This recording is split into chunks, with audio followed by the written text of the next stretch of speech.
نحمدہ ونصلی علی رسولہ الکریم اما بعد فاعوذ باللہ من الشیطان الرجیم بسم اللہ الرحمن الرحیم رب اشرح لی صدری ویسر لی امری واحلل عقدۃ من لسانی یفقہوا قولی واجعل لی وزیرا من اہلی آمین یا رب العالمین۔ سورہ طارق سے آج ہم سٹارٹ کریں گے، اور جو ایمان بالآخرہ ہے اس کے حوالے سے شکوک و شبہات جو ہوں اس کے حوالے سے جواب دیا گیا ہے۔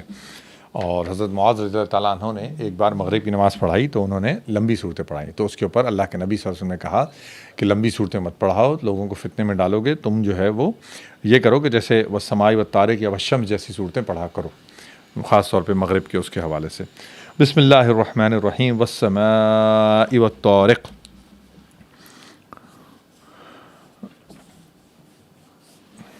قسم ہے آسمان کی اور رات کو آنے والے کی۔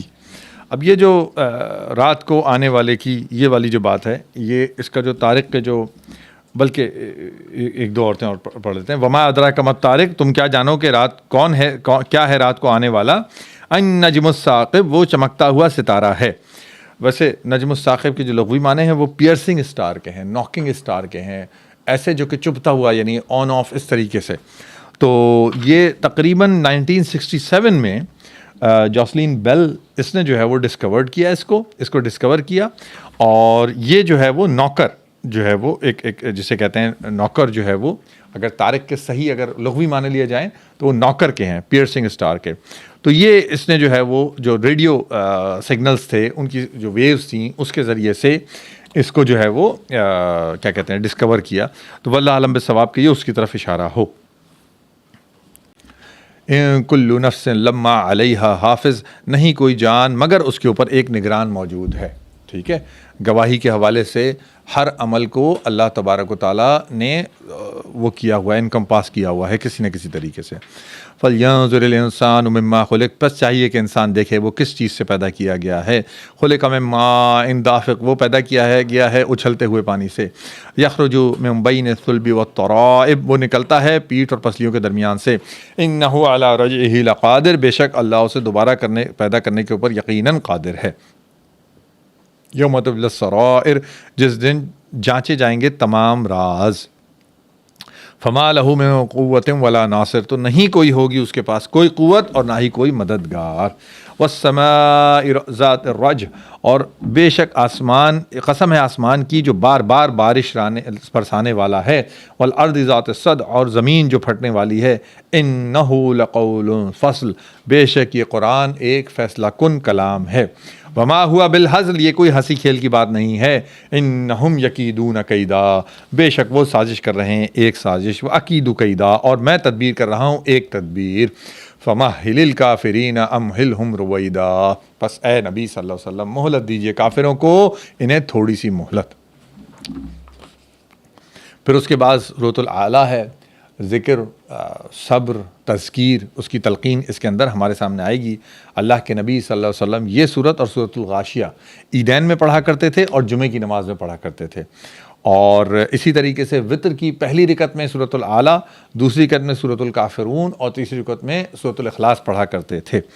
بسم اللہ الرحمن الرحیم سبح اسم ربک الاعلیٰ، اے نبی صلی اللہ علیہ وسلم تسبیح کیجئے اپنے اس رب کے نام کی جو سب سے بلند ہے۔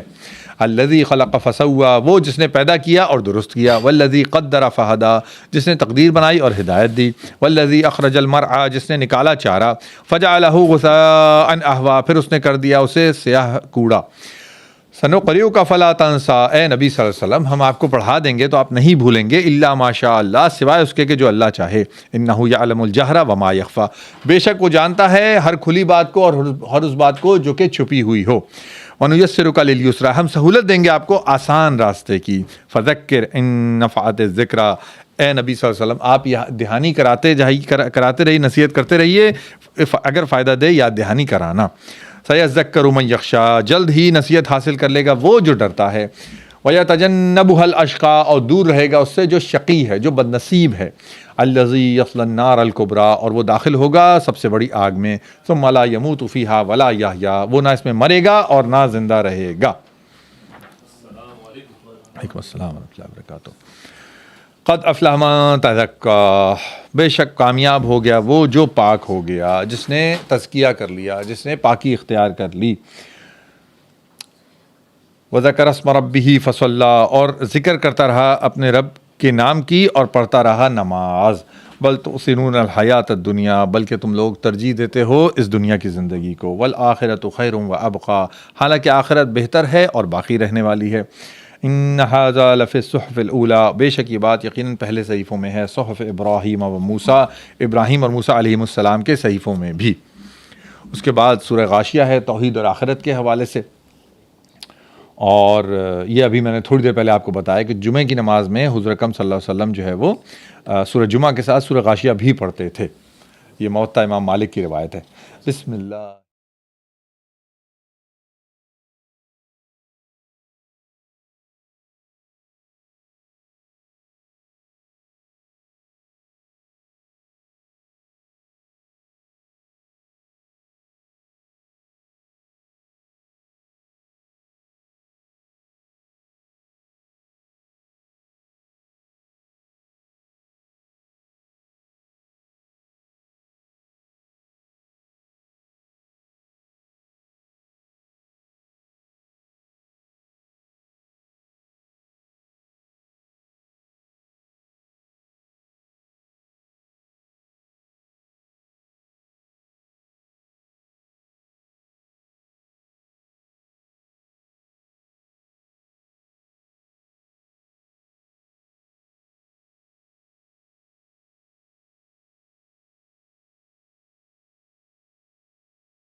اعوذ باللہ من الشیطان الرجیم، بسم اللہ الرحمن الرحیم۔ بہت معذرت، کچھ ٹیکنیکل ڈیفیکلٹیز تھیں۔ سورہ غاشیہ ہمارے سامنے ہے۔ توحید اور آخرت کی یاد دہانی کے حوالے سے انتہائی پراثر اور بہت اچھا اسلوب ہے اس کے اندر۔ اللہ کے نبی صلی اللہ علیہ وسلم نماز جمعہ میں سورہ جمعہ کے ساتھ سورہ غاشیہ بھی پڑھتے تھے۔ موطا امام مالک کی روایت ہے۔ بسم اللہ الرحمن الرحیم۔ هل اتاک حدیث الغاشیہ، اے نبی صلی اللہ علیہ وسلم کیا آ گئی آپ کے پاس خبر چھا جانے والی کی۔ وجوہ یومئذ خاشیہ، کئی دن اس روز ذلت کے مارے جھک جانے والے ہوں گے۔ عاملۃ ناصبہ، محنت کرنے والے، تھک جانے والے، محنت کر کے تھک جانے والے۔ اس دنیا کی زندگی کے اندر، اس دنیا کی دوڑ کے اندر رانگ پروجیکٹائل کے اوپر، رانگ جسے کہتے ہیں اینگل کے اوپر محنت کر کے تھک جانے والے جو ہے جب وہاں پہنچیں گے، تسلا نارا حامیہ، داخل ہوں گے تیز گرم آگ میں۔ تسقی من عین آنیہ، انہیں پلایا جائے گا کھولتے ہوئے چشمے سے۔ لیس لہم طعام الا من ضریع، نہیں ہوگا ان کے لیے کھانا مگر کانٹے والے درخت سے۔ لا یسمن ولا یغنی من جوع، جو نہ موٹا کرے گا نہ بھوک مٹانے کے کام آئے گا۔ مفسرون کہتے ہیں یہ جو اس حوالے سے نا عاملۃ ناصبہ کے حوالے سے کہ دنیا کی عارضی لذتوں کے حصول کے لیے کی گئی محنت کی وجہ سے مشقت اور اس کی جو تھکان ہے اس کے آثار ان کے چہروں پر ہوں گے، دنیا کی عارضی لذتوں کے حصول کے لیے۔ وجوہ یومئذ ناعمہ، اس روز کئی چہرے رونق والے ہوں گے۔ لسعیہا راضیہ، وہ اپنی کوششوں پہ خوش ہوں گے۔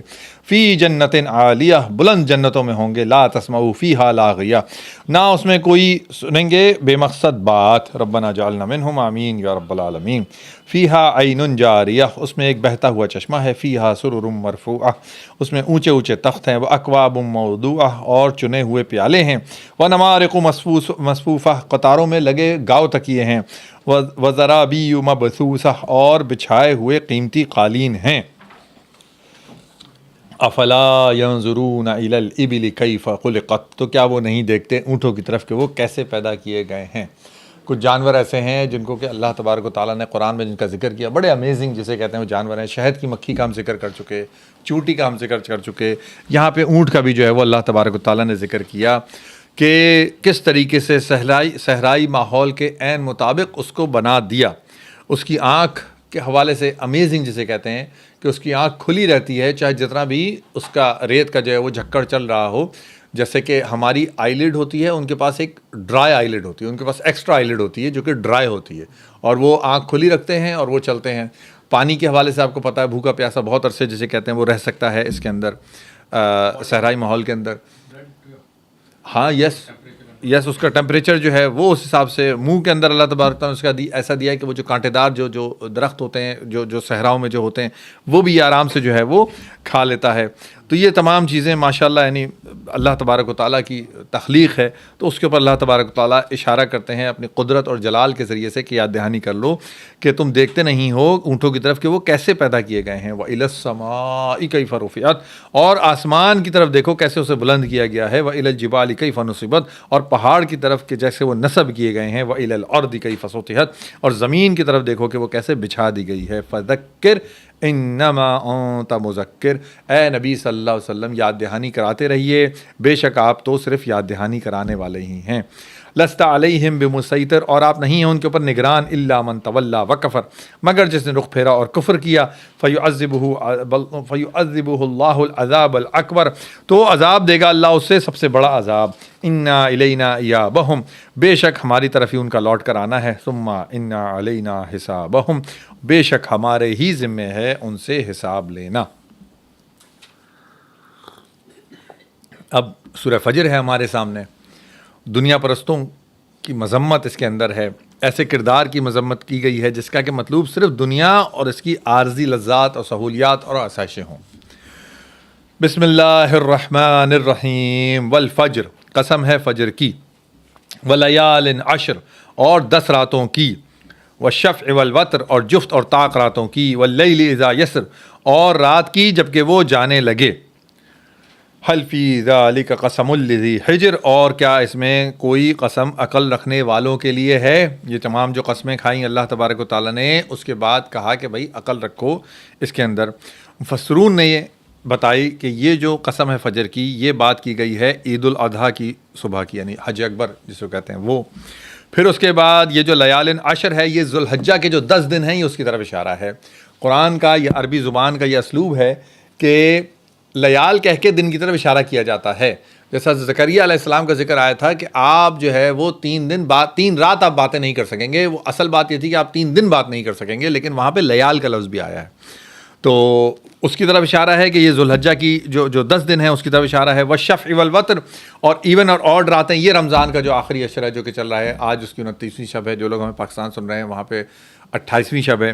تو یہ رمضان کا جو آخری عشرہ ہے یہ اس کے لیے. واللیل اذا یسر، اور رات جب کہ وہ جانے لگے، یعنی یہ معراج کی رات کی بات کی گئی ہے. صرف ان آیات کے اوپر مفسرون کے 126 قول ہیں. 126 جو ہے وہ انہوں نے مفسرون نے باتیں بتائی ہیں اس حوالے سے. اب آپ اگر تفسیر پڑھیں، تفسیر قرطبی پڑھیں، یا یہ ہے کہ تفسیر ابن کثیر پڑھیں، تو بڑی ڈیٹیل ہے اس کے اوپر، بڑی ڈیٹیل ہے اس کے اوپر. یقیناً ہمارے پاس اتنا وقت نہیں ہے کہ ہم ان چیزوں میں اتنی ڈیٹیل میں جائیں. بہرحال جو مختصراً بات تھی وہ میں نے آپ کو بتا دی. رات کا آخری پہر، اس کے حوالے سے رات جب کہ وہ جانے لگے، تو یہ میں آپ کو پہلے بھی بتا چکا ہوں. صحیح مسلم کی روایت ہے کہ اس وقت اللہ تبارک و تعالیٰ آسمان دنیا کے اوپر آتے ہیں اور پکارتے ہیں، ہے کوئی مانگنے والا کہ میں اسے دوں، ہے کوئی دعا کرنے والا کہ اس کی دعا پوری کری جائے، ہے کوئی بخشش مانگنے والا کہ اس کو بخش دیا جائے. الم تر کیف فعل ربک بعاد، اے نبی صلی اللہ علیہ وسلم کیا آپ نے نہیں دیکھا کس طرح کیا آپ کے رب نے عاد کے ساتھ. ارم ذات العماد، یعنی ارم کے ساتھ، یہ جو ان کا وہ تھا قوم جو اس کو کہا جاتا ہے، جو ان کی جگہ تھی، ستولوں والا شہر تھا. التی لم یخلق مثلها فی البلاد، وہ قوم کہ اس جیسا نہیں پیدا کیا گیا کوئی شہروں میں. وَثَمُودَ الَّذِينَ جَابُوا الصَّخْرَ بِالْوَادِ، اور کس طرح کیا سمود کے ساتھ جنہوں نے تراشا چٹانوں کو وادیوں میں. وَفِرْعَوْنَ ذِي الْأَوْتَادِ، اور کس طرح کیا فرعون کے ساتھ جو میخوں والا تھا. الَّذِينَ طَغَوْا فِي الْبِلَادِ، اور وہ لوگ جو حد سے گزر گئے شہروں میں. فَأَكْثَرُوا فِيهَا الْفَسَادَ، اور انہوں نے بہت پھیلایا فساد ان کے اندر. فَصَبَّ عَلَيْهِمْ رَبُّكَ سَوْطَ عَذَابٍ، تو برسایا ان پر آپ کے رب نے عذاب کا کوڑا. ان ربک لبالمرصاد، بے شک آپ کا رب یقیناً نظر رکھے ہوئے ہے سرکشوں کے اوپر. اب یہ آیات ہمارے سامنے آ گئیں. یہ مضمون کئی بار آیا ہے. ابتلا کہتے ہیں آزمائش کو، ٹھیک ہے. اللہ تبارک و تعالیٰ دے کر بھی آزماتے ہیں، لے کر بھی آزماتے ہیں. اس حوالے سے بڑی مبہرن آیات ہمارے سامنے. فَأَمَّا الْإِنسَانُ إِذَا مَا ابْتَلَاهُ رَبُّهُ فَأَكْرَمَهُ وَنَعَّمَهُ فَيَقُولُ رَبِّي أَكْرَمَنِ، پھر جو وہ ہے انسان کہ جب اللہ یا اس کا رب اس کو آزماتا ہے اور پھر عزت بخشتا ہے، اسے نعمت دیتا ہے اس کے ذریعے سے، یعنی عزت بخش کے، نعمت دے کے، دولت ثروت دے کے آزما رہا ہے، تو وہ کہتا ہے میرے رب نے مجھے عزت دی. وہی لفظ ابتلا کا لفظ یہاں پہ آیا. وَأَمَّا إِذَا مَا ابْتَلَاهُ فَقَدَّرَ عَلَيْهِ رِزْقَهُ فَيَقُولُ رَبِّي أَهَانَنِ. وَأَمَّا إِذَا مَا ابْتَلَاهُ فَقَدَّرَ عَلَيْهِ رِزْقَهُ فَيَقُولُ رَبِّي أَهَانَنِ، جب وہ جو ہے جب کبھی اس کا رب آزماتا ہے اسے، پھر اس کے اوپر اس کا رزق تنگ کر دیتا ہے، تو وہ کہتا ہے میرے رب نے مجھے ذلیل کر دیا. یعنی اگین نعمتوں کا ہونا، دولت کا ہونا، پاور کا ہونا، فراوانی ہونا ان چیزوں کی، یہ اس بات کی دلیل نہیں ہے کہ اللہ تبارک و تعالیٰ ہم سے راضی ہیں، بلکہ یہ سب کچھ آزمائش ہے. کسی کو اللہ تعالیٰ لے کر آزماتا ہے اور کسی کو دے کر آزماتا ہے. کلا بل لا تکرمون الیتیم، ہرگز نہیں بلکہ تم عزت نہیں کرتے یتیم کی. ولا تحاضون علی طعام المسکین، اور نہ تم آپس میں ترغیب دیتے ہو مسکین کو کھانا کھلانے کی. وَتَأْكُلُونَ التُّرَاثَ أَكْلًا لَمًّا، اور کھا جاتے ہو وراثت کا مال بالکل ہی سمیٹ کر. وَتُحِبُّونَ الْمَالَ حُبًّا جَمًّا، اور تم محبت کرتے ہو مال سے خوب جی بھر کے محبت. اللہ کے نبی صلی اللہ علیہ وسلم نے فرمایا کہ ہر امت کا ایک فتنہ ہوتا ہے، اور میری امت کا فتنہ مال ہے. میری امت کا فتنہ مال ہے. یقیناً ہم اس دنیا میں دیکھتے ہیں بھائی بھائی کے دشمن ہو جاتے ہیں اس مال کی وجہ سے. اس سے زیادہ کیا جسے کہتے ہیں وہ ہو سکتا ہے. کلا اذا دکت الارض دکن دکا، ہرگز نہیں بلکہ ہموار کر دی جائے گی زمین کوٹ کوٹ کر. وجاء ربک والملک صفا صفا، اے نبی صلی اللہ علیہ وسلم آپ کا رب اور فرشتے بھی ہیں صف بصف. وَجِیءَ یَوْمَئِذٍ بِجَہَنَّمَ، اور لائی جائے گی اس دن جہنم، یومئذ یتذکر الانسان، اور اس دن سمجھ جائے گا انسان، وَأَنَّ لَهُ الذِّکْرَىٰ، کہ کہاں فائدہ دے گا اب اس کو سمجھنا، اب وہ سمجھ کے بھی کیا کرے گا، اٹس ٹو لیٹ۔ یہ تفسیر فتح القدیر کے اندر صحیح مسلم کی روایت ہے، اللہ کے نبی نے فرمایا کہ اس دن جہنم 70,000 لگاموں کے ساتھ جکڑی ہوئی ہوگی، ہر لگام کے ساتھ 70,000 فرشتے ہوں گے جو کہ اس کو کھینچ کر لائیں گے، اور یہ وہ وقت ہوگا کہ عرش کے بائیں جانب اس کو کھڑا کر دیا جائے گا، جہنم کو اللہ کے عرش کے بائیں جانب کھڑا کر دیا جائے گا۔ اسے دیکھ کر تمام مقرب انبیاء علیہم السلام گھٹنوں کے بر گر پڑیں گے اور کہیں گے یا رب نفسی نفسی۔ بہت مشکل وقت ہے، انبیاء کرام کے اوپر جسے کہتے ہیں وہ یہ وقت ہوگا، تو سوچیں باقی ہم لوگوں کا کیا حال ہوگا۔ یقول یا لیتنی قدمت لحیاتی، کہے گا اے کاش میں نے کچھ بھیجا ہوتا آگے اپنی زندگی کے لیے، میں نے اپنی اس کل کے لیے کچھ کر لیا ہوتا۔ ولا یوثق وثاقہ احد، اور نہیں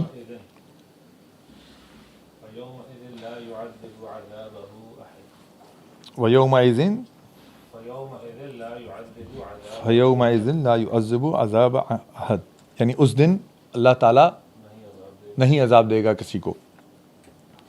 ولا یوثق وثاقہ احد، اور نہیں جکڑے گا اللہ جیسا کہ جکڑے گا کوئی کسی ایک کو بھی۔ جی اچھا، ولا یوثق وثاقہ احد، اور نہیں جکڑے گا اللہ کے جکڑنے جیسا کوئی بھی۔ یا ایتھا النفس المطمئنہ، اب یہ جو خدا پرست لوگ ہیں یا جو اللہ کو ماننے والے، اللہ کے جو نیک عمل کرنے والے بندے ہیں، ان کا کیا حال ہوگا؟ یہ تو ادھر آ گیا۔ یہ اللہ تبارک و تعالیٰ کہیں گے اے اطمینان پا جانے والی جان، ارجعی الی ربک راضیۃ مرضیہ، لوٹا اپنے رب کے پاس راضی ہو کر اور پسندیدہ ہو کر۔ فادخلی فی عبادی، پس داخل ہو جا میرے بندوں میں، وادخلی جنتی، اور داخل ہو جا میری جنت میں۔ ربنا جعلنا منہم، آمین یا رب العالمین۔ اب اس کے بعد سورہ بلد ہے، اللہ کی راہ میں صدقہ خیرات کرنے کے حوالے سے ایک پسندیدہ صورت ہے جو کہ ہمارے سامنے ہے۔ بسم اللہ الرحمن الرحیم، لا اقسم بہذا البلد، نہیں میں قسم کھاتا ہوں اس شہر کی، وانت حل بہذا البلد، اور آپ نبی صلی اللہ علیہ وسلم کیا حلال سمجھ لیے گئے ہیں اس شہر میں کہ ہر کوئی جیسے چاہتا ہے آپ کو تکلیف دیتا ہے۔ ووالد وما ولد، اور قسم ہے والد کی اور اس کی جو اس نے جنا، یعنی حضرت آدم علیہ السلام کی طرف اشارہ ہے۔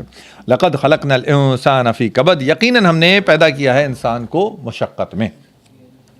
یہ کیا بات ہے؟ یہ وہ بات ہے کہ وہ قسمیں جو اوپر جو کھائی گئیں وہ یہ کہ انسان کے مشقت میں پیدا کیا گیا ہے۔ اس کا مطلب یہ ہے کہ انسان اس دنیا میں ہنسی کھیل مزے کرنے کے لیے، چین کی بانسری بجانے کے لیے نہیں پیدا کیا گیا، بلکہ اس کے لیے دنیا محنت مشقت سختیاں جھیلنے کی جگہ ہے، اور کوئی انسان بھی اس حالت سے گزرے بغیر نہیں رہ سکتا، خاص طور پہ مومن، کیونکہ اللہ کے نبی صلی اللہ علیہ وسلم کی ایک اور حدیث کہ اللہ کے نبی صلی اللہ علیہ وسلم نے فرمایا کہ یہ سجن المومن ہے، الدنیا سجن المومن، یہ جو ہے وہ مومن کے لیے قید خانہ ہے، اور کافر کے لیے جو ہے وہ یہ جنت ہے۔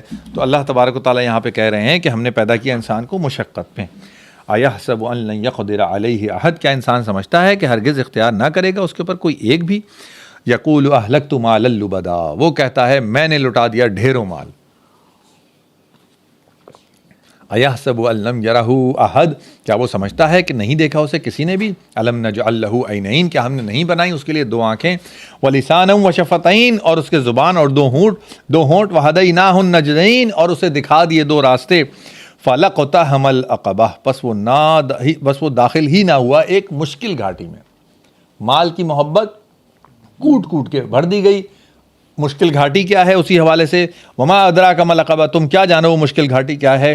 فک رقبہ، گردن کا چھڑانا، غلاموں کی گردن کا چھڑانا، ٹھیک ہے نا۔ فی زمانہ بہت سارے لوگ ایسے ہوتے ہیں جن کو کہ غریب ہوتے ہیں، مطلب مجرم تو میں نہیں کہوں گا، لیکن یہ ہے کہ ہوتا یہ ہے کہ کسی نہ کسی اس کے اندر ان کو پھنسوا دیا جائے۔ اگر آپ جانتے ہیں کسی شخص کو نیک شخص ہے، غریب بھی ہے، تو ہوتا یہ ہے کہ یہ کہا جاتا ہے کہ یا تو آپ کو اتنے سال قید ہے اور اتنا جو ہے وہ مال ہے، اب اس کے پاس اتنا ہی پیسہ نہیں ہے، اور جسے کہتے ہیں وہ نہیں پیسہ دے سکتا تو اب اس کی قید جو بڑھ جائے. تو مفسرون یہ کہتے ہیں، علماء کرام یہ کہتے ہیں کہ اس کے اندر بھی ایسے لوگوں کو جو کہ نیک لوگ ہوں ان کو جو ہے وہ چھڑانے کے اندر گردن چھڑانے میں شامل ہے کہ ان کو چھڑا کے آزاد کروایا جائے. نمبر 1. نمبر 2 دوسری اس کے اندر یہ بھی ہے کہ کوئی شخص قرض کے اندر ڈوبا ہوا ہو اس کو بھی آپ اس طریقے سے پیسہ دے کے اس کو وہ کر لیں، ریسکیو کر دیں. او اطعام فی یوم ذی مسغبہ، اور کھانا کھلانا ہے ایک ایسے دن میں جو بھوک یعنی قحط والا ہو، خاص طور پہ، یعنی اسے کہتے ہیں جب کوئی نیچرل ڈیزاسٹر آ جائے اس حوالے سے خاص طور پہ اس طرف اشارہ ہے. یتیما ذا مقربہ، یتیم وہ بھی ایسا جو قرابت دار، ڈبل ثواب، ایک تو یتیم کا ثواب پھر قرابت داری کا ثواب. اس کا بھی جسے کہتے ہیں والا معاملہ ہوتا ہے کہ جو ایسے اگر ناہنجار ہوں تو وہ اس کا مال غصب کرنے کے چکر میں ہوتے ہیں، اس کو جسے کہتے ہیں اس کے لیے انفاق کرنا. او مسکینا ذا متربہ، یا ایسا مسکین جو غربت کے مارے خاک میں رل رہا ہو. اس مسکین کے اوپر مفسرون نے اتنا کلام کیا ہے کہ بس یہ لفظ مسکین ہے کیا کہ انسان اپنے اندر قوت نہ پائے کہ وہ دوبارہ سے کھڑا ہو اور اپنی جنگ لڑ سکے، معاشرے میں محنت کر سکے، دوبارہ سے اپنے پیر پہ کھڑا ہو سکے. یعنی ایک ہوتا ہے نا کہ ایک شخص تو یہ ہوا کہ پیسہ نہیں ہے لیکن اس کے اندر ہمت ہے، طاقت ہے، تو وہ مسکین نہیں ہے. مسکین وہ ہے جو کہ ڈھہ جائے، مطلب جسے کہتے ہیں نا، یہ صحیح معنوں میں یہ والا لفظ ہے. ثم کان من الذین آمنوا، پھر وہ جو ہوا ان لوگوں میں سے جو ایمان لائے. وتواصوا بالصبر وتواصوا بالمرحمہ، جنہوں نے ایک دوسرے کو وصیت کی صبر کرنے کی اور جنہوں نے ایک دوسرے کو وصیت کی رحم کرنے کی. اولئک اصحاب المیمنہ، یہی لوگ دائیں ہاتھ والے ہوں گے. والذین کفروا بآیاتنا هم اصحاب المشأمہ، اور جنہوں نے انکار کیا ہماری آیات کا وہ بائیں ہاتھ والے ہوں گے. علیہم نار مؤصدہ، ان کے اوپر چھائی ہوگی بند کی ہوئی آگ. اب اس کے بعد سورہ شمس، کون کامیاب ہے کون ناکام ہے، یہ اس کی مرکزی مضمون ہمارے سامنے آ جائے گا. نمبر 1 نمبر 2 قرآن کریم میں ایک سیکوینس میں سب سے زیادہ جو قسمیں کھائی گئی ہیں وہ اس صورت کے اندر کھائی گئی ہیں. والشمس وضحاها، قسم ہے بسم اللہ الرحمن الرحیم، والشمس وضحاها، قسم ہے سورج کی اور اس کی دھوپ کی. والقمر اذا تلاها، اور چاند کی جبکہ وہ اس کے پیچھے آئے. والنہار اذا جلاہا، اور دن کی جب وہ اسے ظاہر کر دے. واللیل اذا یغشاہا، اور رات کی جب وہ اسے ڈھانپ لے. والسماء وما بناہا، اور آسمان کی اور اس کی جس نے اسے بنایا. والارض وما طحاہا، اور زمین کی کہ جس نے اس کو بچھایا اور جس نے اس کو بچھایا. ونفس وما سواہا، اور نفس کی جس نے اس کی درست کیا اسے، نفس کی قسم اور جس نے اس کو درست کیا. یہ ان دونوں کی قسم، یہ 10-12 میرے خیال میں قسمیں ہو گئیں جو اللہ تبارک و تعالیٰ نے کھائی ہیں. 14 قسمیں، بلکہ 14 قسمیں. فَأَلْهَمَهَا فُجُورَهَا وَتَقْوَاهَا، ہم نے اس کے دل میں ڈال دی نافرمانی کی پہچان اور پرہیزگاری کی پہچان. اللہ تبارک و تعالیٰ نے یہ فطرت کا ہمارے حصہ بنا دیا کہ انسان جانتا ہے کیا چیز صحیح ہے کیا چیز غلط ہے. ٹھیک ہے، حضور اکرم صلی اللہ علیہ وسلم کی بڑی پیاری حدیث ہے کہ نیکی وہ ہے جسے تو اچھا جانے اور برائی وہ ہے جسے تو دل میں اچھا جانے، اور برائی وہ ہے جس کو تو چاہے کہ لوگوں پہ آیا نہ ہو. بے شک اس کے لیے تم اپنے بہانے کتنے بھی کر لو اس کام کے کرنے کے، لیکن تم یہ چاہتے ہو کہ یہ کام دوسروں کے سامنے نہ آئے. تو اس کا مطلب یہ ہے کہ اس کام میں کچھ نہ کچھ ٹوسٹ ہے. یعنی انسان کے اندر یہ چیز ڈال دی گئی ہے کیا چیز غلط ہے کیا چیز جو ہے وہ صحیح ہے. ٹھیک ہے،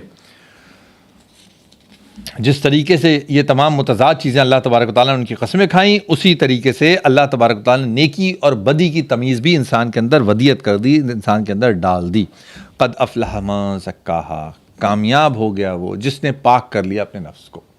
یہ جو لفظ ہے یہ اس طریقے سے ہے کہ جیسے لوہے کے اوپر زنگ لگ جاتا ہے، اس کے زنگ کو ڈی آکسیڈائز کر دیا جائے تو چمکتا ہوا لوہا ہے. تو یہ تزکیہ جو ہے وہ اس کے معنوں میں یہ بھی شامل ہے.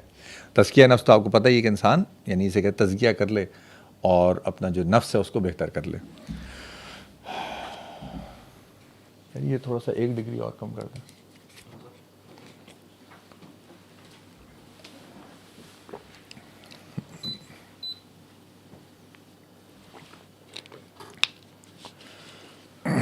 وقد خواب من دساہا، اور یقیناً وہ ناکام ہو گیا جس نے خاک میں دبا دیا اسے. ایک وہ ہے جس نے اپنے نفس کو پاک کر لیا، ایک وہ ہے جس نے کہ اس کو خاک میں دبا دیا. کذب ثمود بطغواہا، اور جھٹلایا سمود نے اپنی سرکشی کی وجہ سے. اذ انبعث اشقاہا، اور جب اٹھا ان میں سے ان کا سب سے بدبخت شخص. فقال لهم رسول اللہ ناقۃ اللہ وسقیاها، تو کہا ان سے ان کے رسول نے کہ خیال رکھنا اللہ کی اونٹنی کا اور اس کے پانی پینے کی باری کا۔ فکذبوہ فعقروها، تو انہوں نے جھٹلا دیا رسول کو اور ٹانگیں کاٹ ڈالی اونٹنی کی۔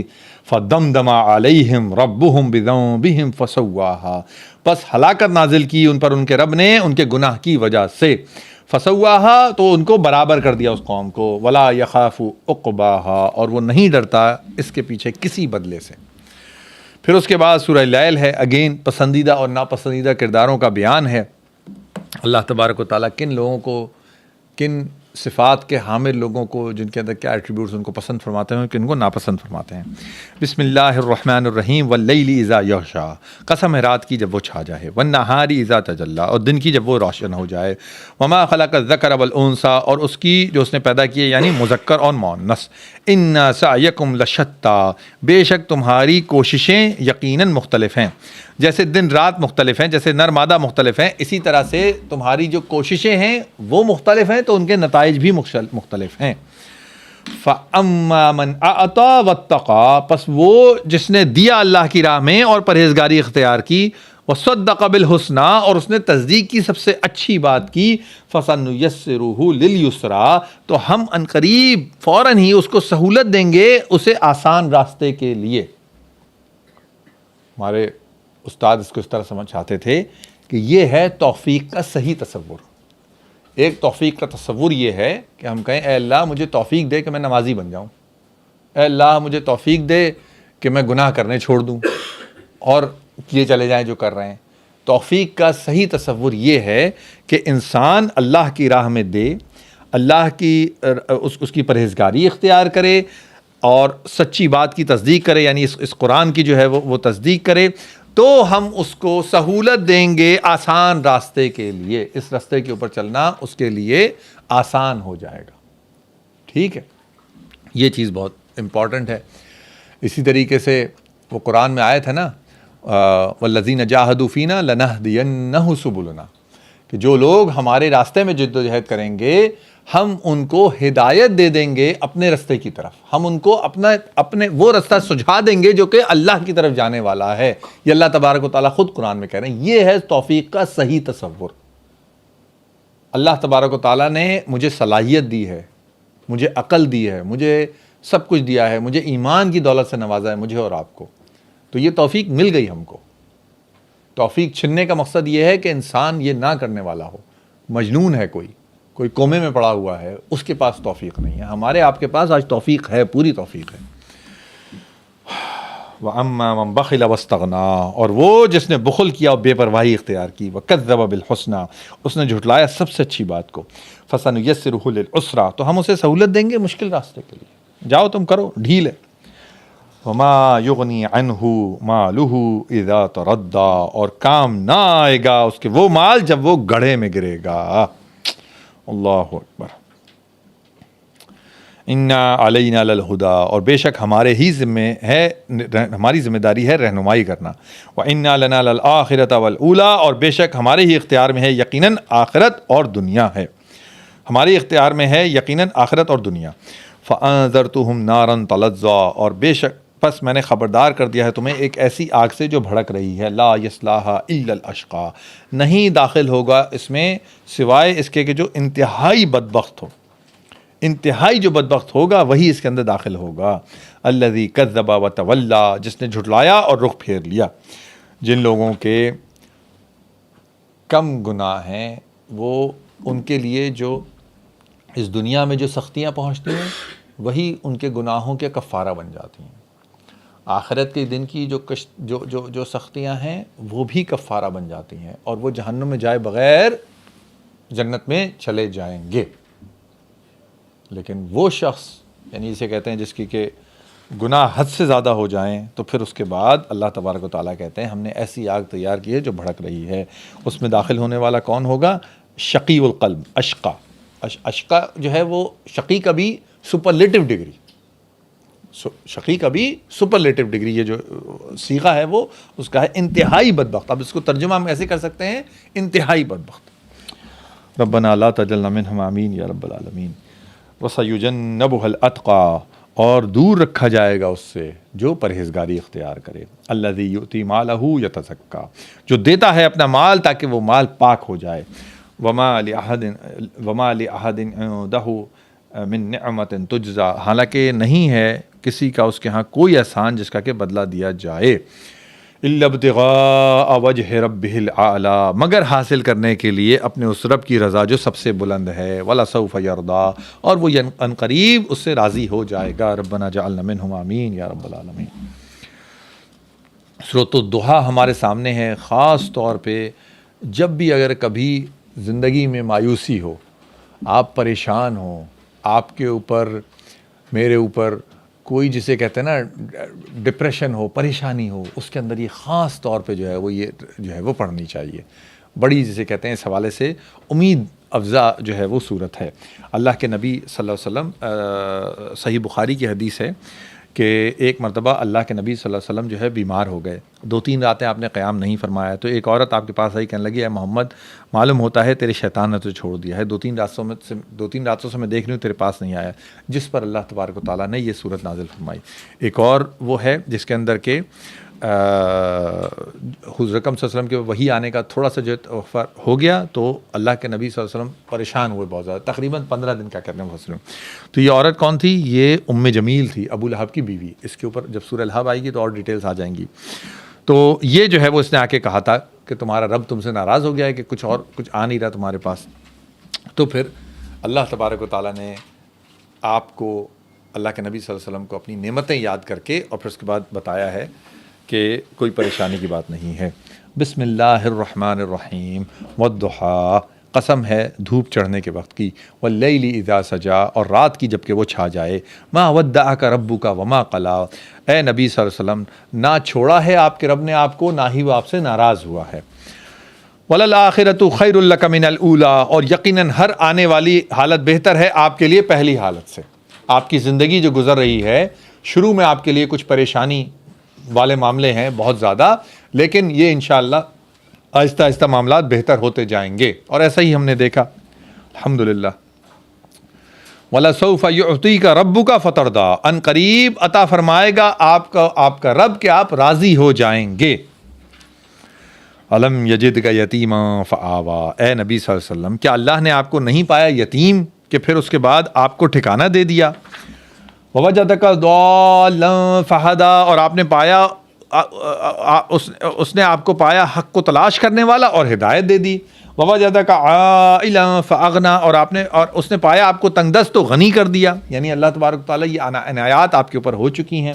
فَأَمَّا الْيَتِيمَ فَلَا تَقْهَرْ، تو اے نبی صلی اللہ علیہ وسلم جو یتیم ہے اس کے اوپر کبھی سختی نہ کیجیے. وَأَمَّا السَّائِلَ فَلَا تَنْهَرْ، اور جو سائل ہے جو مانگنے والا ہے اس کو جھڑکیے مت. وَأَمَّا بِنِعْمَتِ رَبِّكَ فَحَدِّثْ، تو جو آپ کے رب کی نعمت ہے اس کو بیان کیجیے، تحدیث نعمت کیجیے. اس کے بعد سورۃ الانشراح ہے. اور ہاں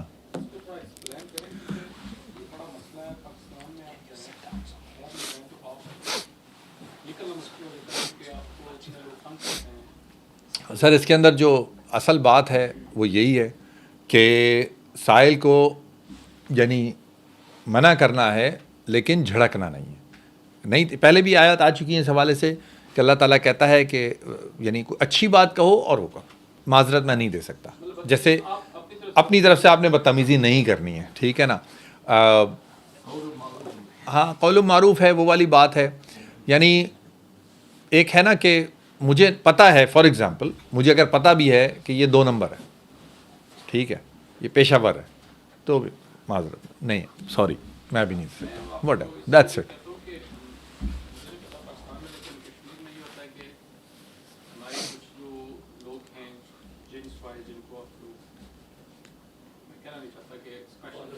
بیگرس، پروفیشنل بیگرس.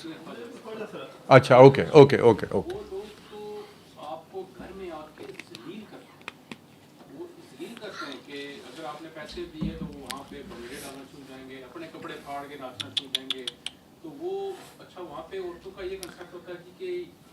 کو اللہ تعالیٰ نے اولاد نہیں دی تو آپ ان کی بدعا نہ لیں، حالانکہ وہ آپ کو ہیراسمنٹ کر رہے ہوتے ہیں گھر میں آ کے. نہ ایسے کسی کی بدعا نہیں لگ رہی ہوتی ہے. ایسا نہیں ہے معاملہ کہ آپ کسی کے ساتھ کوئی زیادتی نہ کریں اور پھر اس کی بدعا آپ کو لگ جائے. یہ نہیں ہے نمبر 1. نمبر 2 پھر آپ فرم ہو جائیں. ایک یہ ہے طریقہ. آئی ڈونٹ نو ہر جگہ کا اپنا جو طریقہ ہو اب ان کو وہ کریں. اب مطلب انفارچونیٹ ہے آبویسلی، یعنی اسے کہتے ہیں اتنا زیادہ جیسے آپ بتا رہے ہیں یہاں یہ تو بدماشی ہے. یہ تو پھر جیسے کہتے ہیں نا کہ وہ نہیں ہے، پھر زیادہ جسے کہتے ہیں وہ نہ کریں، لیکن اگر فرم ہو جائے انسان تو ہونا چاہیے. اس کے بعد ہمارے سامنے سورہ انشرح ہے، اور اس کے اندر جو ہے وہ اللہ کے نبی صلی اللہ علیہ وسلم غار حرا میں اللہ تبارک و تعالیٰ سے لو لگانے کی لذت حاصل کرتے تھے.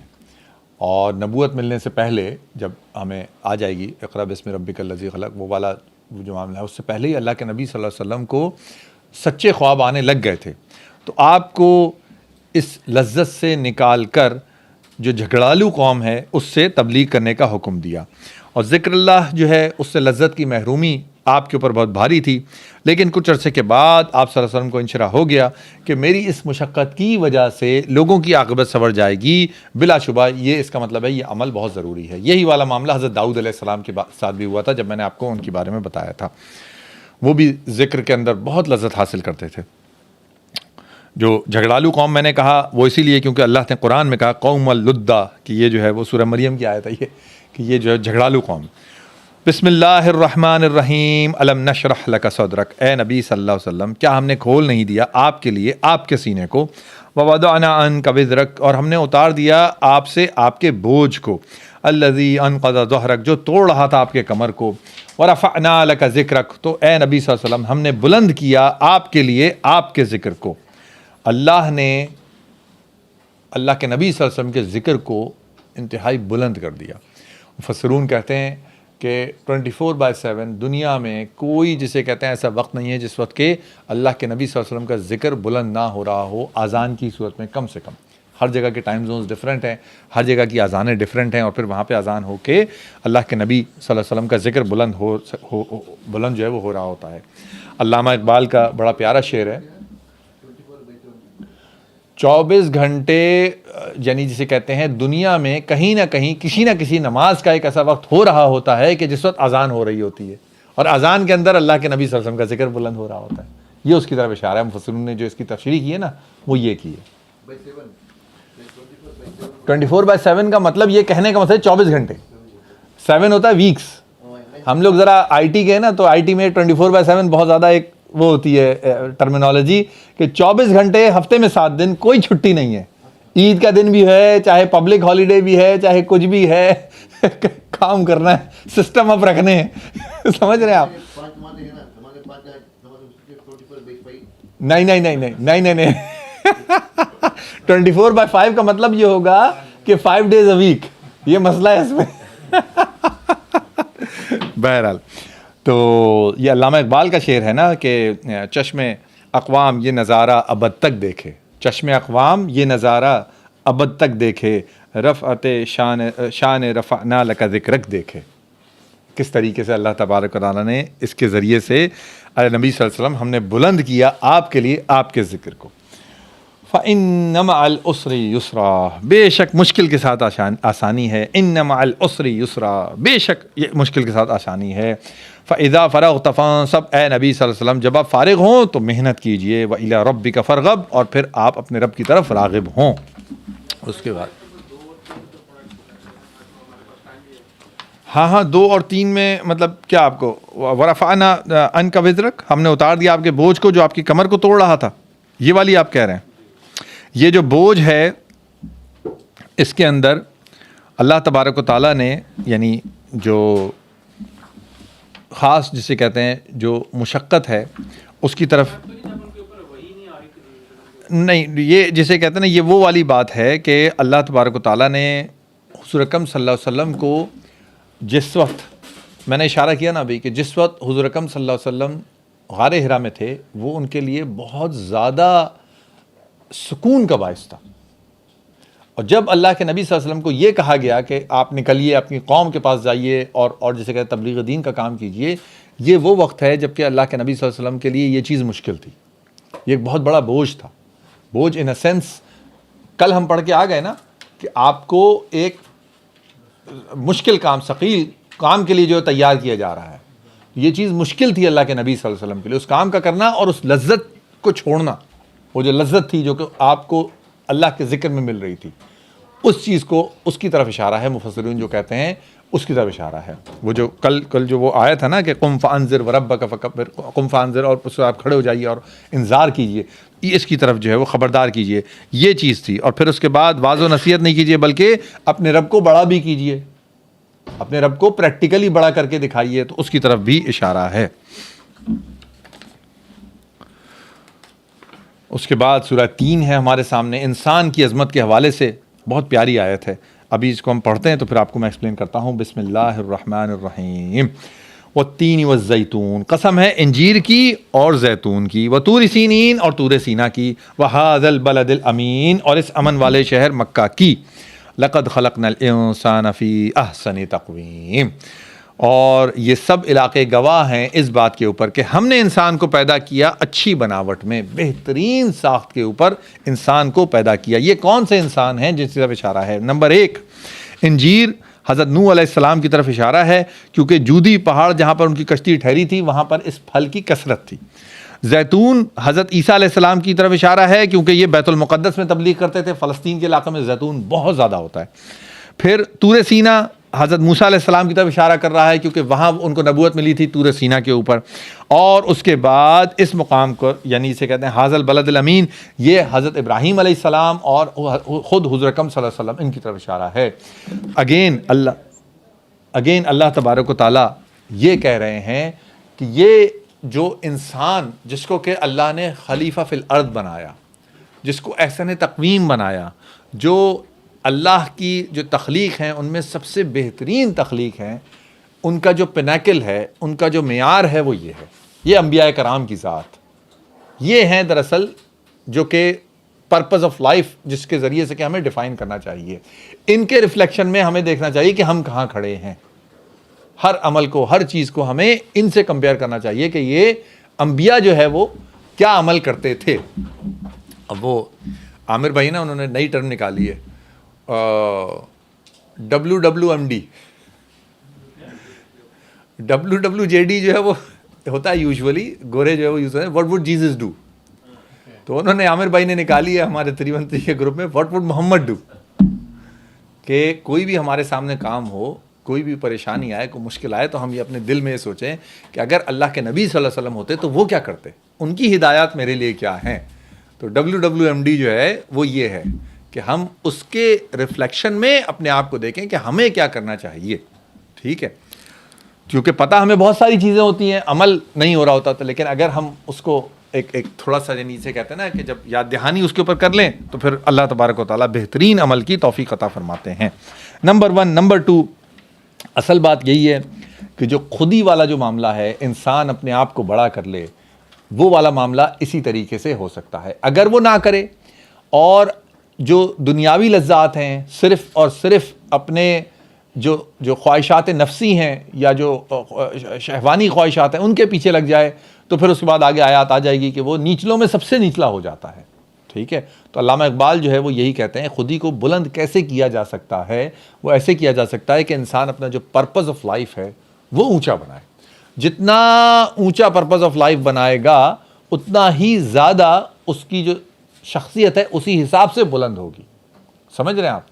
اگر میرا جسے کہتے ہیں آبجیکٹو یہ ہو، فار ایگزامپل کہ مجھے جو ہے وہ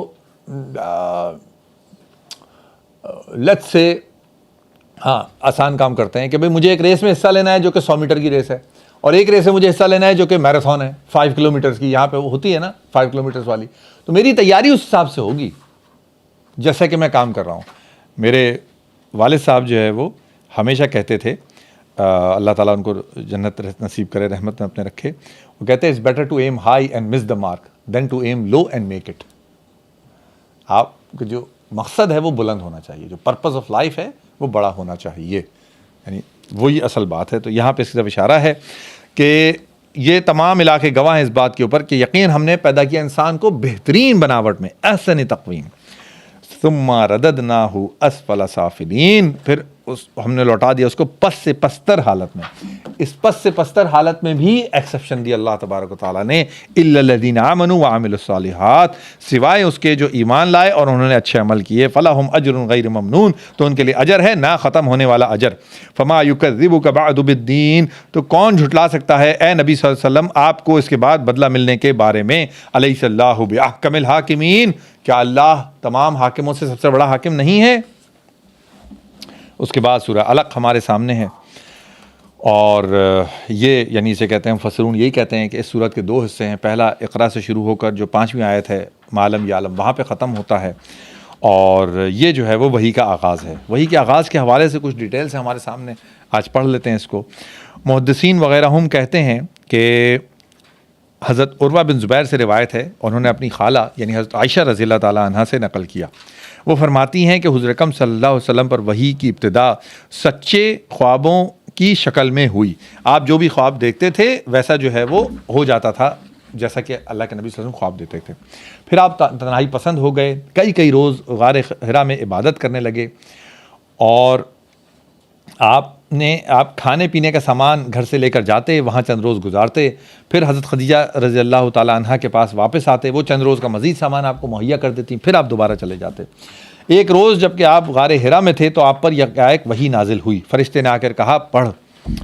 اس کے بعد حضرت عائشہ جو ہے وہ خود حضور اکرم صلی اللہ علیہ وسلم قول نقل کرتی ہیں کہ میں نے کہا میں تو پڑھا لکھا نہیں ہوں. اس پر فرشتے نے مجھے پکڑ کر بھینچا, یہاں تک کہ میری قوت برداشت جواب دینے لگی. پھر اس نے مجھے چھوڑا اور کہا پڑھو. میں نے کہا میں پڑھا لکھا نہیں ہوں. پھر اس نے دوبارہ مجھے بھینچا, یہاں تک کہ میری قوت برداشت جواب دینے لگی. پھر اس کے بعد اس نے مجھے چھوڑا اور کہا پڑھو. میں نے کہا میں پڑھا لکھا نہیں ہوں. اس نے تیسری بار پھر مجھے جو ہے وہ بھینچا, یہاں تک کہ میری قوت برداشت جو ہے وہ جواب دینے لگی. پھر اس کے بعد اس نے مجھے چھوڑ دیا اور کہا اقرأ بسم ربک الذی خلق, پڑھو اپنے رب کے نام سے جس نے پیدا کیا. اور پھر اس کے بعد وہ 5 آیات جو ہے پڑھائی بھی تھوڑی دیر میں دیکھ لیں گے. یہ وہ ہے جس کے بعد اما عائشہ کہتی ہیں کہ اس کے بعد اللہ کے نبی صلی اللہ علیہ وسلم کانپتے لرزتے ہوئے وہاں سے پلٹے, حضرت خدیجہ کے پاس پہنچ کر کہا زملونی زملونی, مجھے اڑا دو مجھے اڑا دو. چنانچہ انہوں نے آپ کو اڑا دیا.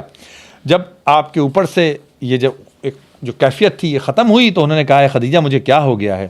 پھر اس کے بعد سارا کا سارا ان کو قصہ بتایا کہ کہنے لگے مجھے اپنی جان کا ڈر ہے. انہوں نے کہا ہرگز نہیں, آپ خوش ہو جائیے, خدا کی قسم خدا آپ کو کبھی رسوا نہ کرے گا. آپ رشتہ داروں سے نیک سلوک کرتے ہیں, سچ بولتے ہیں. ایک روایت میں ایک اور اضافہ ہے کہ آپ امانتیں ادا کرتے ہیں, آپ بے سہارا لوگوں کا بار برداشت کرتے ہیں, نادار لوگوں کو کما کر دیتے ہیں, مہمان نوازی کرتے ہیں اور نیک کاموں میں مدد کرتے ہیں. یہ تمام کی تمام باتیں کیا ہیں؟ یہ تمام کی تمام باتیں حقوق العباد سے تعلق رکھتی ہیں. حقوق العباد کی بہت اہمیت ہے. ٹھیک ہے. پھر اس کے بعد حضور اکرم صلی اللہ علیہ وسلم کو لے کر ان کے چچا زاد بھائی تھے ورقہ بن نوفل. یہ جو ہے وہ عیسائی تھے اور عبرانی اور عربی زبان میں انجیل لکھتے تھے, انتہائی بوڑھے اور نابینا ہو چکے تھے. ان کے پاس لے کے گئیں. پھر حضرت خدیجہ نے کہا کہ بھائی جان ذرا اپنے بھتیجے کا قصہ سنیے. ورقہ نے جو ہے وہ حضور اکرم صلی اللہ علیہ وسلم نے کہا بھتیجے تم کو کیا نظر آیا؟ حضور اکرم صلی اللہ علیہ وسلم نے جتنا کچھ دیکھا تھا وہ بیان کر دیا. ورقہ نے کہا, ورقہ بن نوفل نے, کہ یہ وہی ناموس یعنی وحی لانے والا فرشتہ ہے جو موسیٰ علیہ السلام کے اوپر نازل کیا گیا تھا. کاش میں آپ کے زمانے نبوت میں قوی اور جوان ہوتا اور میں آپ کی مدد کرتا جس وقت کہ آپ کی قوم آپ کو نکال دے گی. اب قبائلی زندگی میں یہ بات امپاسبل ہے. ٹھیک ہے. تو اللہ کے نبی صلی اللہ علیہ وسلم فرمائے کیا لوگ مجھے نکال دیں گے؟ ورقہ نے کہا ہاں, ایسا کبھی نہیں ہوا کہ کوئی شخص وہ چیز لے کے آیا ہو جو آپ لے کے آئے ہیں اور اس کے ساتھ دشمنی نہ کی گئی ہو.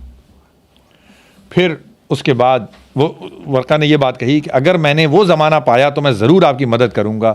زیادہ مدت نہیں گزری تھی کہ ان کا جو ہے وہ انتقال ہو گیا. بسم اللہ الرحمن الرحیم.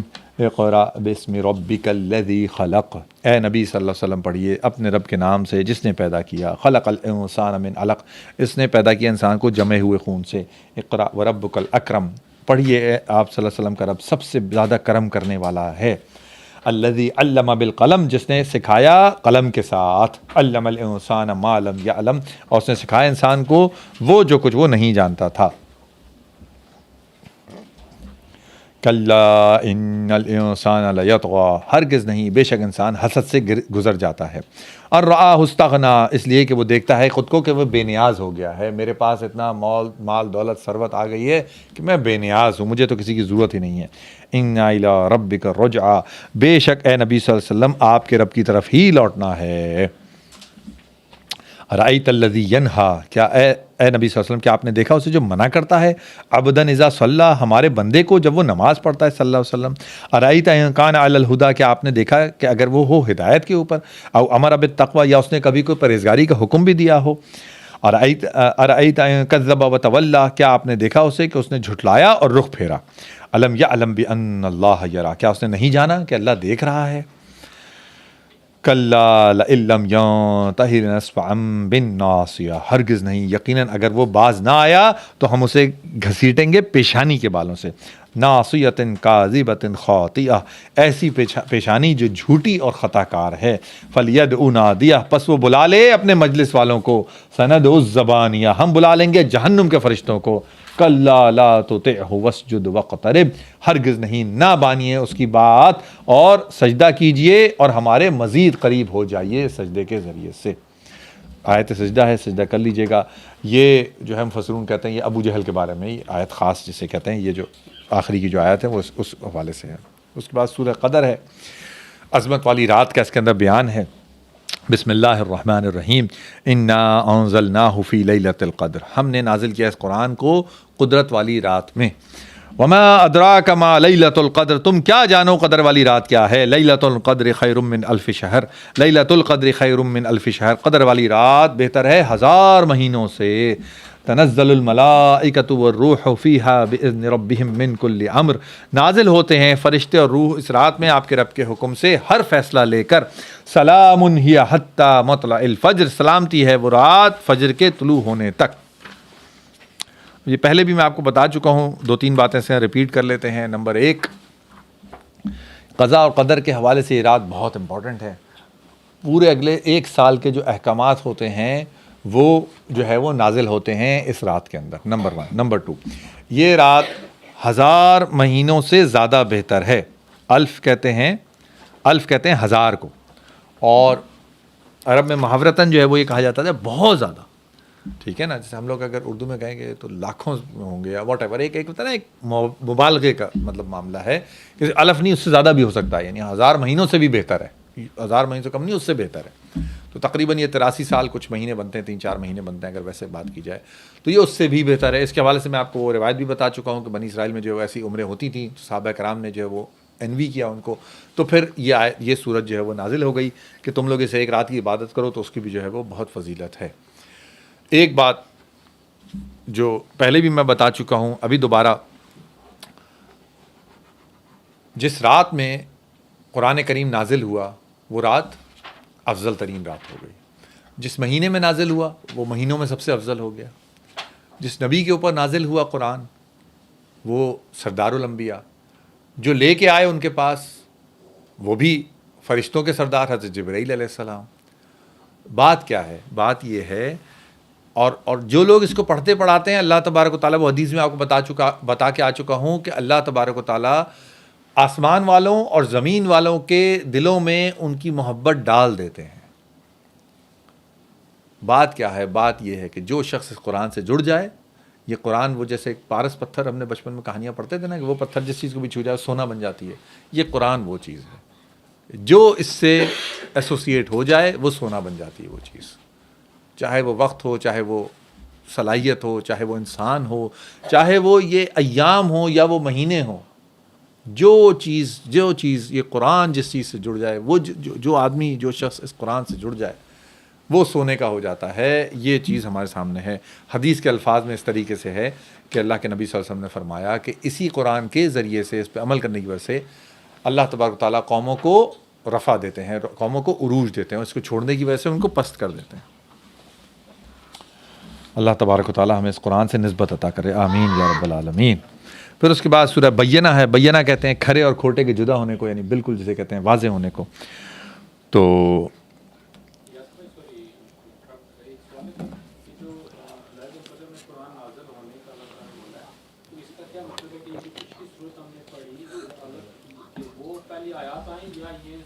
پورا کا پورا قرآن لوح محفوظ سے بیت العزیٰ پہ آیا، جو پہلی جو آسمان ہے اس کے اوپر بھی یہ جو خانہ کعبہ ہے اس کے اوپر ایسے ہی خانہ کعبہ ہے، وہاں پہ جو نزول ہے اس کو اس نزول سے تعبیر کیا، ٹھیک ہے نا۔ باقی تو 23 سال میں حضور اکرم صلی اللہ علیہ وسلم کے اوپر درجہ بدرجہ یہ قرآن نازل ہوا۔ اس کے بعد سورہ بینہ ہے ہمارے سامنے، اور اس کا نام لم یکن بھی ہے۔ حدیث میں ہے، صحیح بخاری کی حدیث ہے کہ اللہ کے نبی صلی اللہ علیہ وسلم نے حضرت ابی بن کعب رضی اللہ تعالیٰ عنہ سے فرمایا کہ اللہ نے مجھے حکم دیا ہے کہ میں یہ سورہ لم یکن الذین کفروا تجھے پڑھ کر سناؤں۔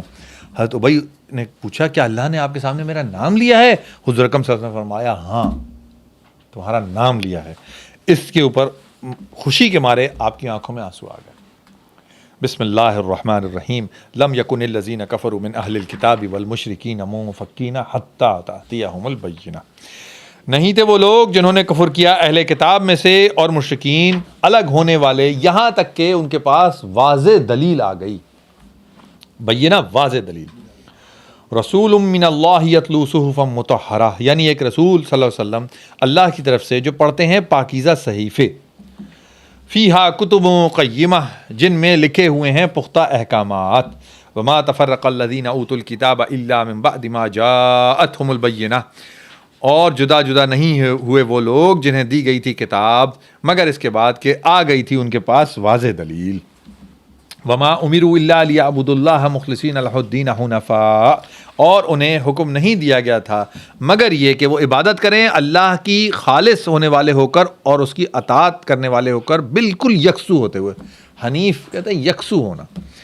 وَيُقِيمُوا الصَّلَاةَ وَيُؤْتُوا الزَّكَاةَ وَذَلِكَ دِينُ الْقَيِّمَةِ، اور نماز قائم کریں اور زکوٰۃ ادا کریں، اور یہی ہے سیدھا دین۔ اب اس کے بعد کھرے اور کھوٹے کا جو انجام ہے وہ کیا ہے؟ ان الذین کفروا من اہل الکتاب والمشرکین، بے شک وہ لوگ جنہوں نے کفر کیا اہل کتاب اور جو مشرکین میں سے ہوں، فی نار جہنم، وہ جہنم کی آگ میں داخل ہوں گے، خالدین فیہا، ہمیشہ ہمیشہ اس میں رہیں گے، اولئک ہم شر البریہ، یہ مخلوق میں سے بدترین لوگ، جہنم میں جانے والے بدترین لوگ۔ ان الذین آمنوا، بے شک وہ لوگ جو ایمان لائے، وعملوا الصالحات، اور انہوں نے اچھے عمل کیے، اولئک ہم خیر البریہ، یہی لوگ مخلوق میں بہترین لوگ ہیں۔ جزاؤہم عند ربہم جنات عدن تجری من تحتها الانہار، ان کا بدلہ ان کے رب کے پاس رہنے والے باغات ہیں جن کے نیچے نہریں بہتی ہیں، خالدین فیہا ابدا، وہ ہمیشہ ہمیش رہیں گے اس میں، رضی اللہ عنہم ورضوا عنہ، راضی ہو گیا اللہ ان سے اور وہ راضی ہو گئے اللہ سے، ذالک لمن خشی ربہ، یہ اس لیے ہے کہ جو اپنے رب سے خشیت کرتا رہا، اس سے ڈرتا رہا۔ ربنا جعلنا منہم، آمین یا رب العالمین۔ سورہ زلزال ہمارے سامنے ہے، روز قیامت جو زمین کا جو معاملہ ہوگا، اس کی جو کیفیت ہوگی اس کا بیان ہے۔ بسم اللہ الرحمن الرحیم، اذا زلزلت الارض زلزالہا، جب ہلائی جائے گی زمین اپنی سخت تھرتھراہٹ کے ساتھ، واخرجت الارض اثقالہا، زمین نکال دے گی اپنے تمام بوجھ، وقال الانسان ما لہا، انسان کہے گا اس کو کیا ہو گیا ہے، یومئذ تحدث اخبارہا، اس روز وہ بیان کرے گی اپنی تمام خبریں، بِأَنَّ رَبَّكَ أَوْحَىٰ لَهَا، اس لیے یہ ہوگا کہ تمہارا رب اس کو حکم دے گا یہ کرنے کا۔ یومئذ یصدر الناس اشتاتا لیروا اعمالہم، اس دن نکلیں گے لوگ مختلف گروہ بن کر تاکہ انہیں دکھا دیے جائیں ان کے اعمال۔ فمن یعمل مثقال ذرۃ خیرا یرہ، جس نے ذرے کے برابر بھی نیکی کی ہوگی وہ اس کو پالے گا، اس کو دیکھ لے گا۔ ومن یعمل مثقال ذرۃ شرا یرہ، اور جس نے ذرے کے برابر بھی، ڈرٹ اسپیک کے برابر بھی برائی کی ہوگی وہ اس کو پالے گا، اس کو دیکھ لے گا۔ پھر اس کے بعد ایک حدیث ہے اس کے حوالے سے، ترمذی شریف کی حدیث ہے، اللہ کے نبی صلی اللہ علیہ وسلم نے یہ آیت تلاوت فرمائی اور پوچھا کہ جانتے ہو کہ زمین کی خبریں کیا ہیں؟ صحابہ کرام نے عرض کی اللہ اور اس کے رسول بہتر جانتے ہیں۔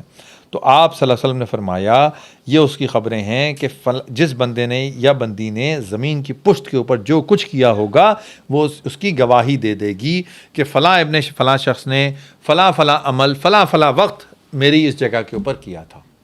اسی لیے آپ دیکھتے ہیں نا کہ لوگ جب نماز پڑھتے ہیں تو جگہ تبدیل کرتے ہیں، اس لیے تاکہ زمین ہماری گواہی دے کہ ہم نے کہاں نماز پڑھی۔ پھر اس کے بعد سورہ عادیات ہے، انسان کی ناشکری کا بیان ہمارے سامنے سورت کے اندر ہے، اور بہت ہی عمیق مثال اللہ تبارک و تعالیٰ نے دی ہے۔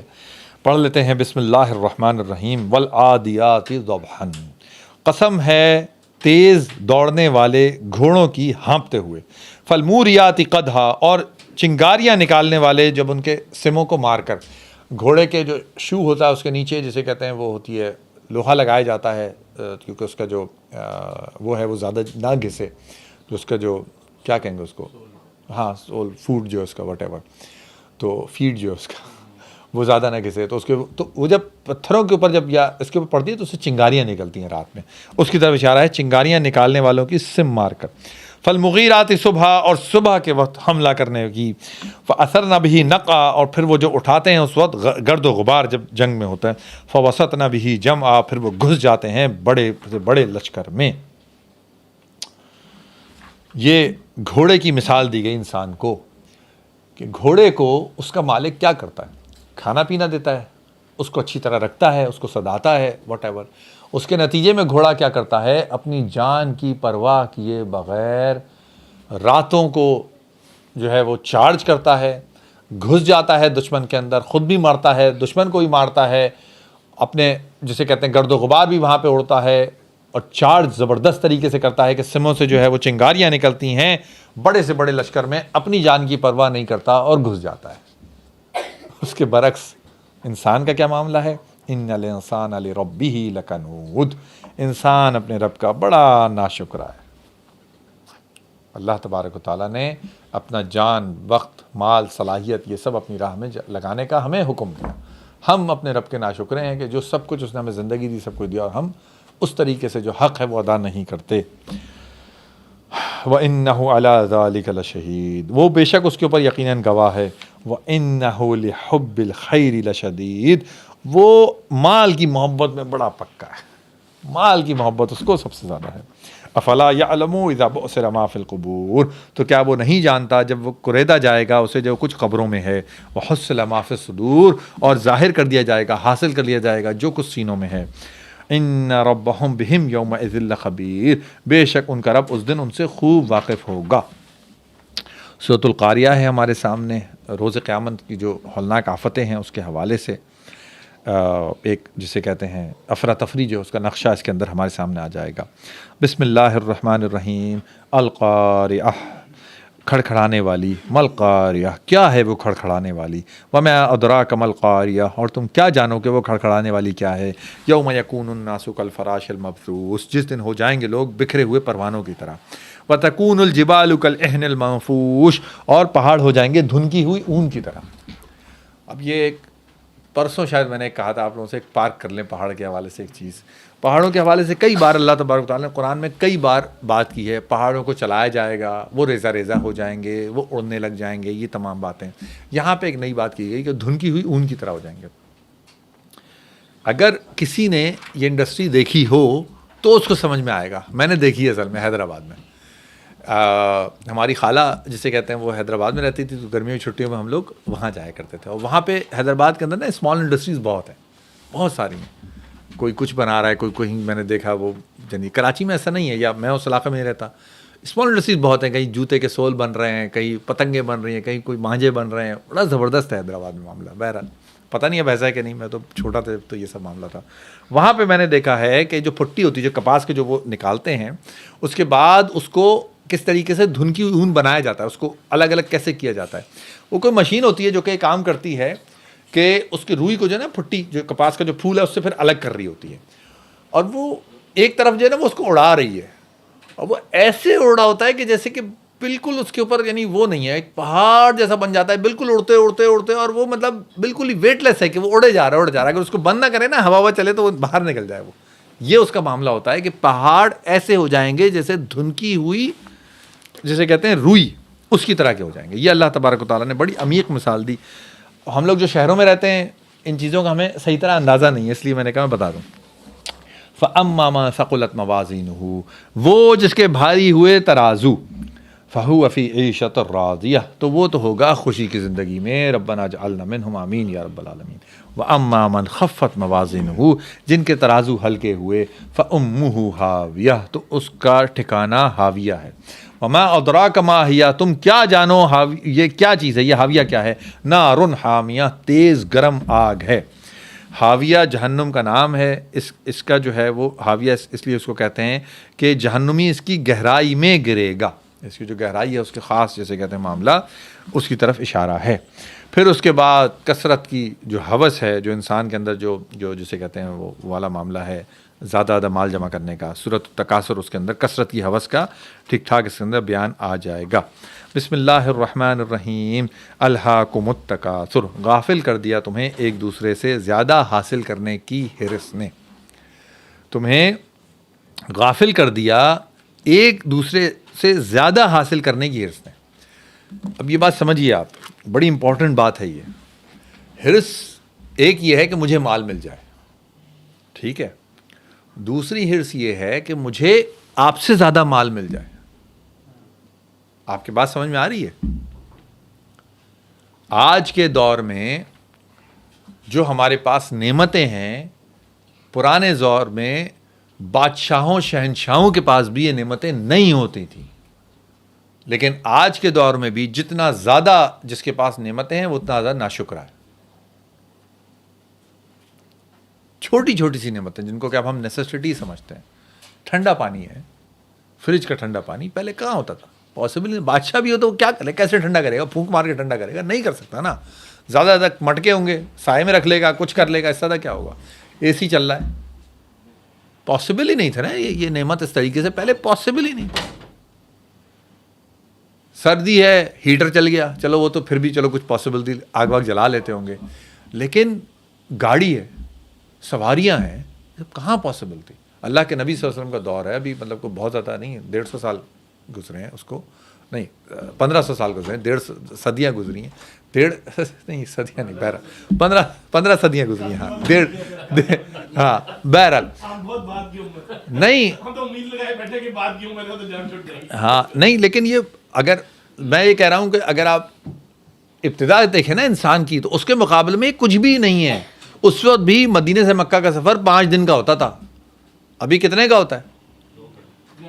سر آپ تو بہت تیز چلاتے ہیں اس کا، اچھا ٹرین ہے، اچھا میں نے کہا یار ایسا تو نہ کرو۔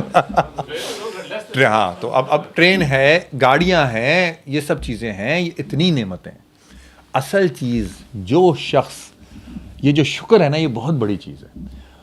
جو شخص ناشکرا ہوگا نا، وہ کبھی بھی کنٹینٹڈ نہیں ہو سکتا، وہ کبھی بھی جسے کہتے ہیں نا وہ تسکین اس کو نہیں ملے گی، ٹھیک ہے نا۔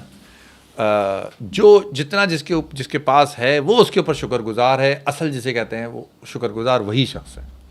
جتنا اس کے پاس ہے وہ اس کے اوپر شکر گزاری کی کیفیت، یا یہ کہ وہ لے آئے اور وہ سوچ لے اس چیز کو کہ میرے پاس کتنی نعمتیں، یہ چیز بہت امپورٹنٹ ہے۔ مال کے حوالے سے وہ سائیکولوجی کے اندر جسے کہتے ہیں، یہ جسے کہتے ہیں وہ ہے جو سائیکولوجسٹ ہیں وہ یہ کہتے ہیں کہ ہر ایک سے اگر انڈیویجولی پوچھا جائے کہ بھئی آپ کو کتنا پیسہ چاہیے، آپ کو کتنا پیسہ چاہیے، آپ کو کتنا پیسہ چاہیے، اس کے بعد اس کو اتنا پیسہ اس سے ڈبل دے بھی دیا جائے، پھر جب وہ باہر نکلے گا نا پھر بھی وہ ناشکرا ہوگا۔ کیوں؟ کیونکہ کسی اور نے اس سے زیادہ مانگا ہوگا۔ ابے یار میں تو پیچھے رہ گیا۔ یہ ہے وہ جس کی طرف اشارہ کیا جا رہا ہے کہ ایک دوسرے سے زیادہ ملے، زیادہ ملے نہیں، ایک دوسرے سے زیادہ ملے۔ وہ شخص ہمارے پاس جو اللہ تعالیٰ نے نعمتیں دی ہیں، بہت نعمتیں، اس کے لیے جس کے پاس وہ نہیں ہے، جس کے پاس جو موٹر سائیکل پہ ہے، جو بس پہ، اس کے لیے گاڑی کتنی بڑی نعمت ہے۔ جس کے پاس گاڑی ہے وہ اس سے اوپر والے کو دیکھ رہا ہے، جس کے پاس اس سے اوپر والی گاڑی ہے وہ اس سے اوپر والے کو دیکھ رہا ہے، دیکھے ہی جا رہا ہے، دیکھے ہی جا رہا ہے۔ جو ایلیٹ کلب والے ہیں وہ دیکھ رہے ہیں ان کے پاس تو پرائیویٹ جیٹ ہے اپنا۔ سمجھ رہے ہیں آپ؟ یہ جسے کہتے ہیں مال کی ہوس کے حوالے سے بڑی پیاری جسے کہتے ہیں وہ ہے کہ ایک دوسرے سے زیادہ حاصل کرنے کی ہرس۔ اس کو میں نے پہلے بھی ذکر کیا تھا، ایک بندہ ہے اس نے ریکمنڈ کیا تھا، اس نے کہا کہ زندگی میں اگر تمہیں کوئی ایک کورس کرنا ہو تو یہ کورس کرو۔ ییل یونیورسٹی کا وہ کورس ہے سائنس آف ویل بینگ کر کے، کورسرا کے اوپر فری میں موجود ہے۔ اس کے میجر جسے کہتے ہیں وہ یہی ہے، اور اس کی جو پورا انٹرو ہے وہ اسی بات کے اوپر ہے کہ ہم لوگ ناشکرے ہیں۔ وہ ان کے بارے میں کہہ رہے ہیں، وہ کہہ رہے ہیں جو ییل سے جو لوگ گریجویٹ کرتے ہیں، جو بچے، elite of the elite class ہے یہ، وہاں پہ داخلہ بھی مشکل نہیں ہے، نیٹ برائٹ یونیورسٹیز ہیں، امیزنگ جسے کہتے ہیں، بہت کچھ جسے کہتے ہیں۔ اس کے بعد وہ کہہ لیں گے کہ 50% سے زیادہ لوگ جب گریجویٹ کرتے ہیں تو یہاں سے وہ خوش نہیں ہوتے۔ تو اس کے اوپر انہوں نے یہ کورس کروایا، وہ اتنا کامیاب ہوا کہ انہوں نے پھر اس کو پبلک کیا۔ بہرحال اس کے اندر یہ چیز ہے کہ انسان خوشی جو ہے وہ اس کی ایک صفت ہے کہ وہ انسان خود اس کو حاصل کر لے. حتی زرتم المقابر، یہاں تک کہ تم نے قبریں جا دیکھیں. کلا سوف تعلمون، ہرگز نہیں جلدی تم جان لو گے. ثم کلا سوف تعلمون، ہرگز نہیں تم جلد ہی جان لو گے. کلا لو تعلمون علم الیقین، ہرگز نہیں کاش کہ تم یقیناً جان لیتے یقین کا جاننا. لترون الجحیم، اور تم ضرور دیکھو گے جہنم کو. ثم لترونہا عین الیقین، تم ضرور دیکھ لو گے اسے یقین کی آنکھ سے. ثم لتسألن یومئذ عن النعیم، کل میں نے اس سے اشارہ کیا تھا کہ تم سے پوچھا جائے گا اس دن نعمتوں کے بارے میں. یہ جو نعمتیں ہمیں اللہ تبارک و تعالیٰ نے دی ہیں اس کے بارے میں پوچھا جائے گا. آج کرنا ہے بریک لینی ہے؟ بسم اللہ الرحمن الرحیم. والعصر ان الانسان لفی خسر، قسم ہے تیزی سے گزرتے زمانے کی کہ بے شک ہر انسان خسارے اور نقصان میں ہے. اس صورت کے بارے میں سمجھ لیجئے کہ امام شافعی کہتے ہیں کہ اگر لوگ صرف اور صرف پورے قرآن کو چھوڑ کے صرف اور صرف اس ایک صورت پہ غور کر لیں تو یہ ان کی ہدایت کے لیے کافی ہو جائے. اور حضرت عبداللہ بن حسن الدارمی جو ہے وہ روایت کرتے ہیں کہ اصحاب رسول میں سے ہر دو آدمی ایک دوسرے سے ملتے تو اس وقت تک جدا نہ ہوتے جب تک ایک دوسرے کو سورۃ العصر سنا نہ لیتے. یہ طبرانی کی روایت ہے. اور ڈاکٹر صاحب رحمۃ اللہ علیہ نے اس کو اس طریقے سے وہ کیا کہ پورا کا پورا جو منتخب نصاب ہے وہ ہے ہی دراصل سورۃ العصر کی کو کھول کے بیان کرنے کے لیے. وہ ہے ہی یہی. اس کے 5 جسے کہتے ہیں وہ حصے ہیں. اس کے اندر سب سے پہلے جو ہے وہ یہ یہاں پہ جب آئے گا نا کہ ایمان کی پوری بحث قرآن میں جہاں جہاں ایمان کی بحث ہوئی ہے وہ انہوں نے پوری کھولی ہے. پھر اس کے بعد نیک عمل، ڈوئنگ گڈ ڈیڈز. پھر اس کے بعد گڈ ڈیڈز اس حوالے سے بالحق وتواصوا بالحق، حق کی وصیت کی. اور پھر اس کے بعد وتواصوا بالصبر اور صبر. تو یہ ان 4 اس کے اوپر ان کا پورا کا پورا منتخب نصاب اصل میں ہے ہی سورۃ العصر کو وہ کہتے ہیں. اس کی مکمل تفسیر قرآن کے ذریعے سے سورۃ العصر کی وہی منتخب نصاب ہے دراصل. بہرحال اب اللہ تبارک و تعالیٰ کہتے ہیں کہ قسم ہے تیزی سے گزرتے ہوئے وقت کی، جو کہ ہر سیکنڈ میں جسے کہتے ہیں ہمارا گزر رہا ہے، برف کی طرح ہے جو کہ پگھل رہا ہے. مفسروں نے اس کو بڑا کلام کیا ہے اس صورت کے اوپر. بہرحال ان الانسان لفی خسر، ہر انسان خسارے میں ہے. اب ایکسیپشن ہے الا الذین آمنوا، وہ لوگ جو ایمان لائے، وعملوا الصالحات، اینڈ کی جسے کہتے ہیں انگلش میں جو اینڈ اس کی جو ہے بات کی جا رہی ہے. یہ چاروں ایٹریبیوٹس ہمیں لینے ہیں تب ہم بچیں گے. ایک دو نہیں لینے، چاروں. الا الذین آمنوا، سوائے ان لوگوں جو ایمان لائے، وعملوا الصالحات، اور انہوں نے نیک عمل کیے، وتواصوا بالحق، اور ایک دوسرے کو حق بات کی وصیت کی، وتواصوا بالصبر، اور ایک دوسرے کو صبر کی وصیت کی. یہ جو حق بات ہے یہ تبلیغ دین کی طرف اشارہ ہے. اور یقیناً تبلیغ دین کا کام کرنے کے بعد انسان کو صبر بہت زیادہ کرنا پڑتا ہے.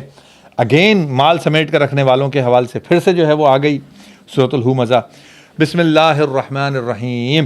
ویل لکل ہمزۃ لمزہ، ہلاکت ہے بہت زیادہ تانا دینے والے اور عیب تلاش کرنے والے کے لیے.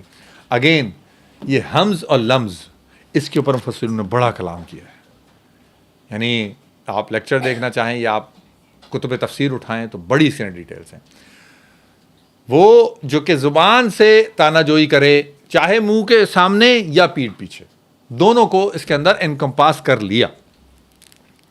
الذی جمع مالا وعددہ، وہ جس نے مال کو جمع کیا اور اس کو گن گن کر رکھا.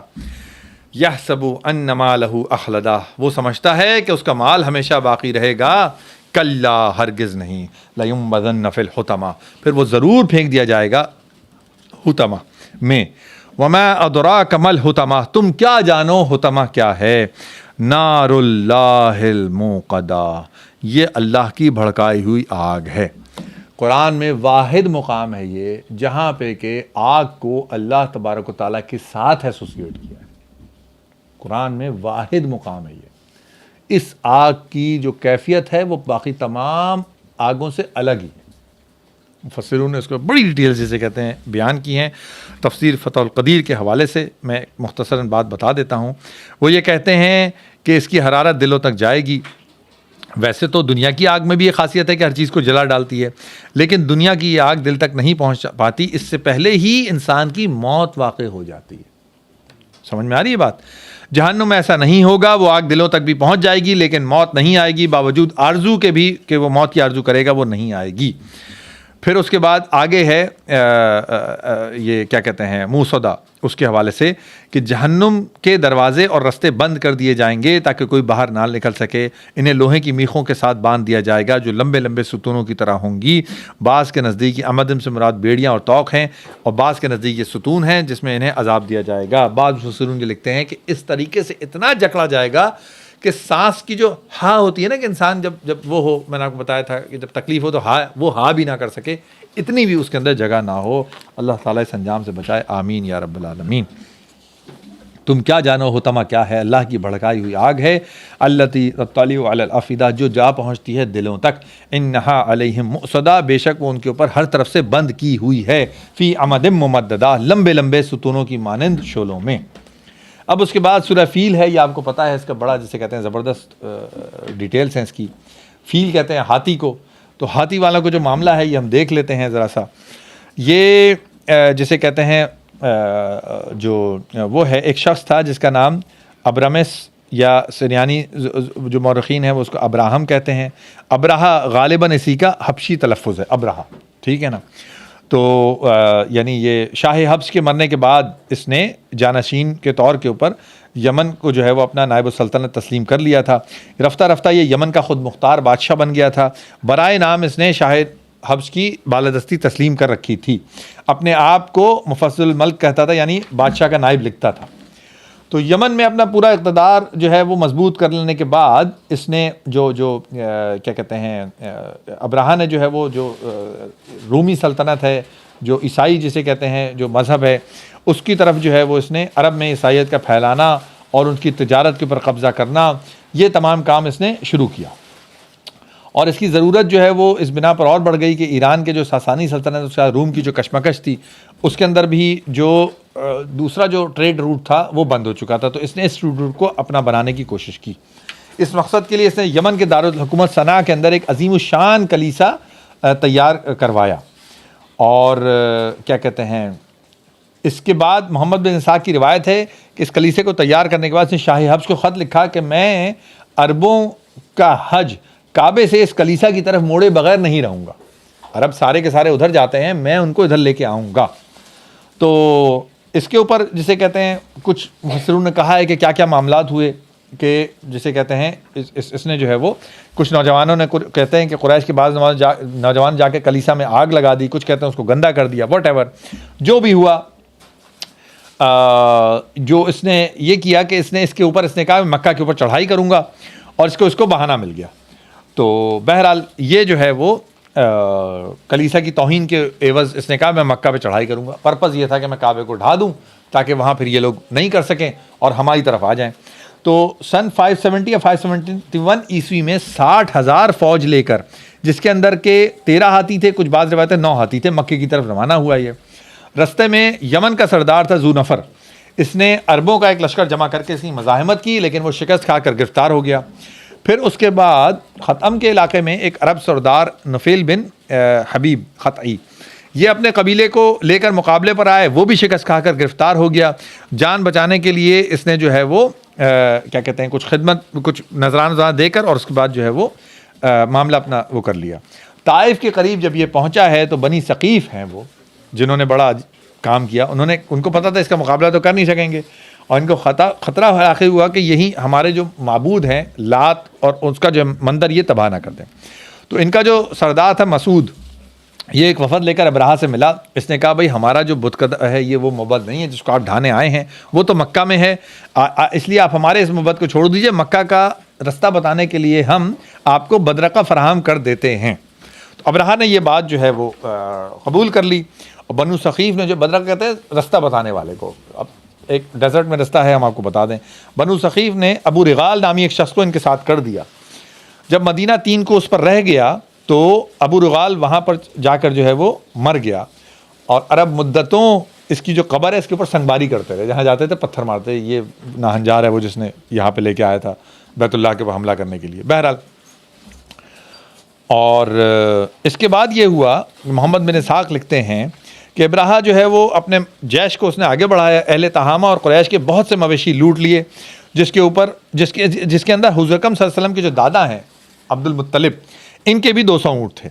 اس کے بعد اس نے اپنے ایک ایلچی کو مکہ بھیجا اور اس کے ذریعے سے اہل مکہ کو پیغام دیا میں تم سے لڑنے نہیں آیا ہوں بلکہ میں اس گھر کو ڈھانے آیا ہوں، اگر تم نہ لڑو تو میں تمہاری جان اور تمہاری مال محفوظ رہے گی، اس سے کچھ نہیں کروں گا۔ اور اس کے بعد اس نے اپنے ایلچی کو روانہ کیا کہ اگر اہل مکہ کوئی بات چیت کرنا چاہیں، نیگوسیشن کرنا چاہیں تو اپنے سرداروں کو بھیج دیں۔ تو مکے کے اس وقت کے سب سے بڑے سردار عبد المطلب تھے۔ تو انہوں نے کہا، یہ جب اس نے ایلچی نے بات پہنچائی تو انہوں نے کہا کہ میں ابراہہ سے، ہمیں جو ہے وہ ابراہہ سے لڑنے کی طاقت نہیں ہے، یہ اللہ کا گھر ہے، وہ اگر چاہے گا تو اپنے گھر کو بچا لے گا۔ اب آپ سوچیں نا کہ بڑی بڑی جو جنگیں ہو رہی ہیں، سب سے بڑی جو عرب کی جنگ ہوئی ہے وہ بھی 10,000 لے کے آئے تھے، غزوہ خندق جب ہوئی ہے، تو آپ سوچیں 60,000 کا لشکر کیا چیز ہوگی۔ انہوں نے کہا بھائی یہ تو پاسبل ہی نہیں ہے۔ ہاتھی بھی تھے، یونیک تھے، عرب نے کبھی ہاتھی دیکھا ہی نہیں تھا اس سے پہلے۔ بہرحال تو اب یہ ہوا کہ ایل جی نے کہا آپ ہمارے ساتھ چلیے، اب ہمارے سردار سے بات کر لیجئے، تو اس کے اوپر راضی ہوئے۔ یہ اس قدر وجیح اور شاندار ان کی شخصیت تھی کہ ان کو دیکھ کر ابراہہ بہت متاثر ہوا، اپنے تخت سے اتر کر ان کے پاس آیا اور اس کے بعد اس نے کہا کہ آپ کیا چاہتے ہیں؟ تو یہ بڑی امیزنگ بات ہے۔ انہوں نے کہا کہ آپ نے میرے 200 اونٹ پکڑ لیے ہیں، مجھے واپس کر دیے جائیں۔ اس نے کہا میں آپ سے دیکھ کے بہت متاثر ہوا تھا، اس بات کو کر کے آپ نے اپنے آپ کو میری نظروں سے گرا دیا ہے، میں اتنا بڑا کام گھر ڈھانے آیا ہوں، آپ مجھ سے 200 اونٹ مانگ رہے ہیں۔ تو کیا کہتے ہیں، انہوں نے کہا بھائی میں اپنے اونٹوں کا مالک ہوں، میں آپ سے اسی کی درخواست کر رہا ہوں، یہ گھر یہ تو اللہ کا گھر ہے، وہی اس کی حفاظت کرے گا، ہم نہیں کر سکتے۔ تو بہرحال یہ معاملہ ہوا۔ اس کے بعد جو ہے وہ یہ واپس آ گئے اور یعنی عبد المطلب جو ہیں انہوں نے واپس آ کر ابراہیم کے لشکرگاہ سے واپس آ کر قریش والوں سے کہا کہ اپنے بال بچوں کو لے کر پہاڑوں میں چلے جائیں تاکہ قتل عام نہ ہو۔ اور قریش کے سردار حرم میں حاضر ہوئے، کعبے کے دروازے کا کنڈا پکڑ کر اللہ تعالیٰ سے خوب دعائیں مانگیں اور اپنے گھر اور اس کے خادموں کی حفاظت فرما۔ اس وقت کعبے کے اندر 360 بت موجود ہیں۔ اس نازک وقت میں تمام بتوں کو چھوڑ گئے، صرف اللہ کے آگے دست سوال جو ہے وہ پھیلایا۔ اور بہت ساری دعائیں ہیں جو کہ تاریخ کی کتب کے اندر جو ہے وہ ان کی جو ہے منقول ہوئی ہیں۔ اللہ تبارک و تعالیٰ سے جو ہے وہ انہوں نے بہت گڑ گڑا کے دعا کی۔ بہرحال یہ دعائیں مانگ کر عبد المطلب اور ان کے ساتھی بھی جو سردار تھے پہاڑوں میں چلے گئے۔ دوسرے روز ابراہہ مکہ میں داخل ہونے کے لیے آگے بڑھا۔ اس کا ایک خاص ہاتھی تھا جس کا نام محمود تھا، جو آگے تھا۔ یہ ایک بیٹھ گیا، اس کو بہت وہ کیا گیا، اٹھانے کی کوشش کی گئی، زخمی کیا گیا لیکن ہلا نہیں۔ اگر پیچھے کی طرف منہ موڑا جاتا تو چل پڑتا، اگر ادھر منہ کرتے تو نہیں چلتا تھا۔ اس کے بعد پرندوں کے جھنڈ اپنے 3 کنکر ہر پرندہ لے کے آیا، 2 ان کے پنجوں میں اور 1 چونچ میں، سنگریزے لے کے آئے، لشکر کے اوپر میں سنگریزوں کی بارش کر دی۔ جس کے جسم کے اوپر یہ کنکر جو ہے وہ لگتا تھا اس کا جسم گل کے سڑنا شروع ہو جاتا تھا اور اسے سخت کھجلی لاحق ہو جاتی تھی، کھجاتے جلد پھٹ جاتی تھی، گوشت جو ہے وہ جل کے گلنا جو شروع ہو جاتا تھا۔ تو بہرحال بہت جسے کہتے ہیں معاملہ جو ہے وہ بہت وہ تھا۔ ان کا وہ جو ایک شخص تھا کیا کہتے ہیں نفیل بن حبیب خشمی، جسے یہ لوگ بدرقہ بنا کر وہاں سے لے کے آئے تھے، کچھ یہ کہتے ہیں انہوں نے تلاش کیا، اس نے کہا واپسی کا راستہ بتایا، اس نے کہا اب بھاگنے کی جگہ کہاں ہے، اب تو خدا تعاقب کر رہا ہے۔ یہ جو ہے وہ معاملہ تھا۔ پھر اس کے بعد یہ جو ہے وہ واپس یہ جو ہے وہ پہنچا ہے اور لیکن یہ ہے کہ یہ نہیں بچ سکا۔ یہ جو ہے وہ اب انہوں نے واپسی کی جو ہے وہ راہ اختیار کی، رستے بھر یہ مرتے رہیے۔ ابراہہ بھی جو ہے وہ بلاد خشم پہنچ کر مر گیا۔ اور مزدلفہ اور منی کے درمیان ایک وادی ہے جہاں پہ یہ واقعہ پیش آیا۔ تو اللہ کے نبی صلی اللہ علیہ وسلم جو ہے وہ کہتے ہیں، جابر بن عبداللہ سے روایت ہے، وہ بیان کرتے ہیں حضور اکرم صلی اللہ علیہ وسلم جب اس راستے کے پاس سے گزرے تو اپنی اونٹنی تیز کر دی کہ یہاں سے جلدی جو ہے وہ نکل جاؤ، یہاں اصحاب الفیل کا واقعہ پیش آیا تھا۔ جس سال یہ واقعہ پیش آیا، اہل عرب اس کو عام الفیل یعنی ہاتھیوں کا سال کہتے ہیں، اور اسی سال اللہ کے نبی صلی اللہ علیہ وسلم کی ولادت بھی ہوئی تھی۔ مورخین اور محدثین جو ہے وہ اس بات کے اوپر قریب اتفاق کرتے ہیں کہ اصحاب الفیل کا واقعہ محرم میں پیش آیا تھا اور حضور اکرم صلی اللہ علیہ وسلم کی ولادت ربیع الاول میں ہوئی تھی۔ تقریباً 50 دن کا گیپ ہے یعنی ولادت میں اور اس واقعے میں۔ بسم اللہ الرحمن الرحیم۔ الم تر کیف فعل ربک باصحاب الفیل۔ اے نبی صلی اللہ علیہ وسلم کیا آپ نے نہیں دیکھا کہ کس طرح کیا آپ کے رب نے ہاتھی والوں کے ساتھ۔ الم یجعل کیدہم فی تضلیل۔ کیا اس نے نہیں ڈال دیا ان کی چال کو ناکامی میں. وَأَرْسَلَ عَلَيْهِمْ طَيْرًا أَبَابِيلَ اور اس نے بھیجے ان کے اوپر پرندے جھنڈ کے جھنڈ. تَرْمِيهِمْ بِحِجَارَةٍ مِّن سِجِّيلٍ جو ان کے اوپر پکی ہوئی مٹی کی کنکریاں پھینکتے تھے. فَجَعَلَهُمْ كَعَصْفٍ مَّأْكُولٍ اور اللہ نے انہیں کر دیا جیسے کھائے ہوئے بھس. اب اسی کی کنٹینیوشن ہے لِإِيلَافِ قُرَيْشٍ یعنی اسے کہتے ہیں نا یہ اس لیے ہوا, یعنی جو کنٹینیوشن ہے نا وہ اس لیے ہے کہ یہ اس لیے ہوا. بسم اللہ الرحمن الرحیم.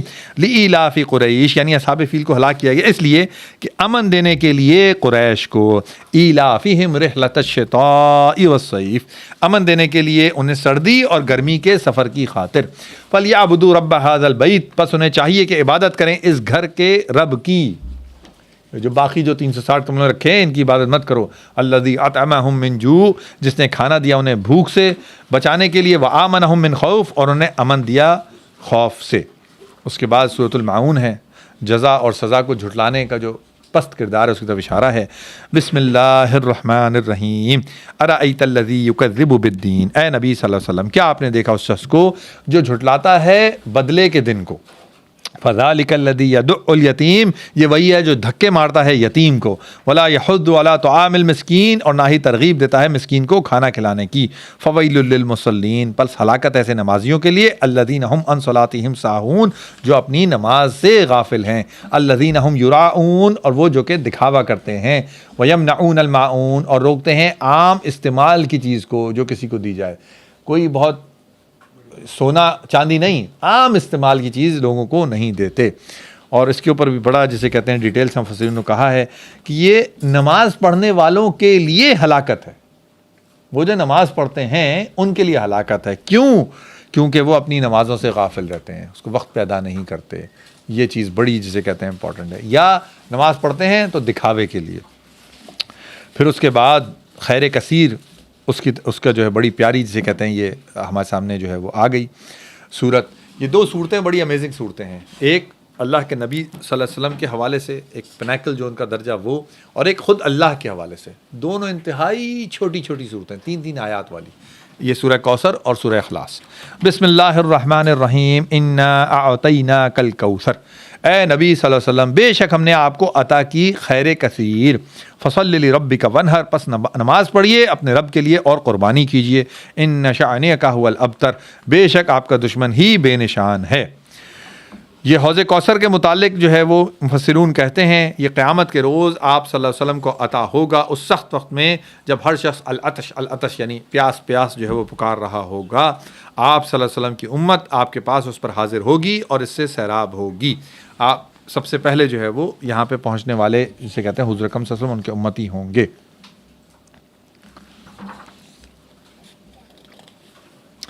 پھر اس کے بعد سورۃ الکافرون کافروں سے اعلان برات ہے کہ بھائی تمہارا دین تمہارے لیے ہمارا دین ہمارے لیے.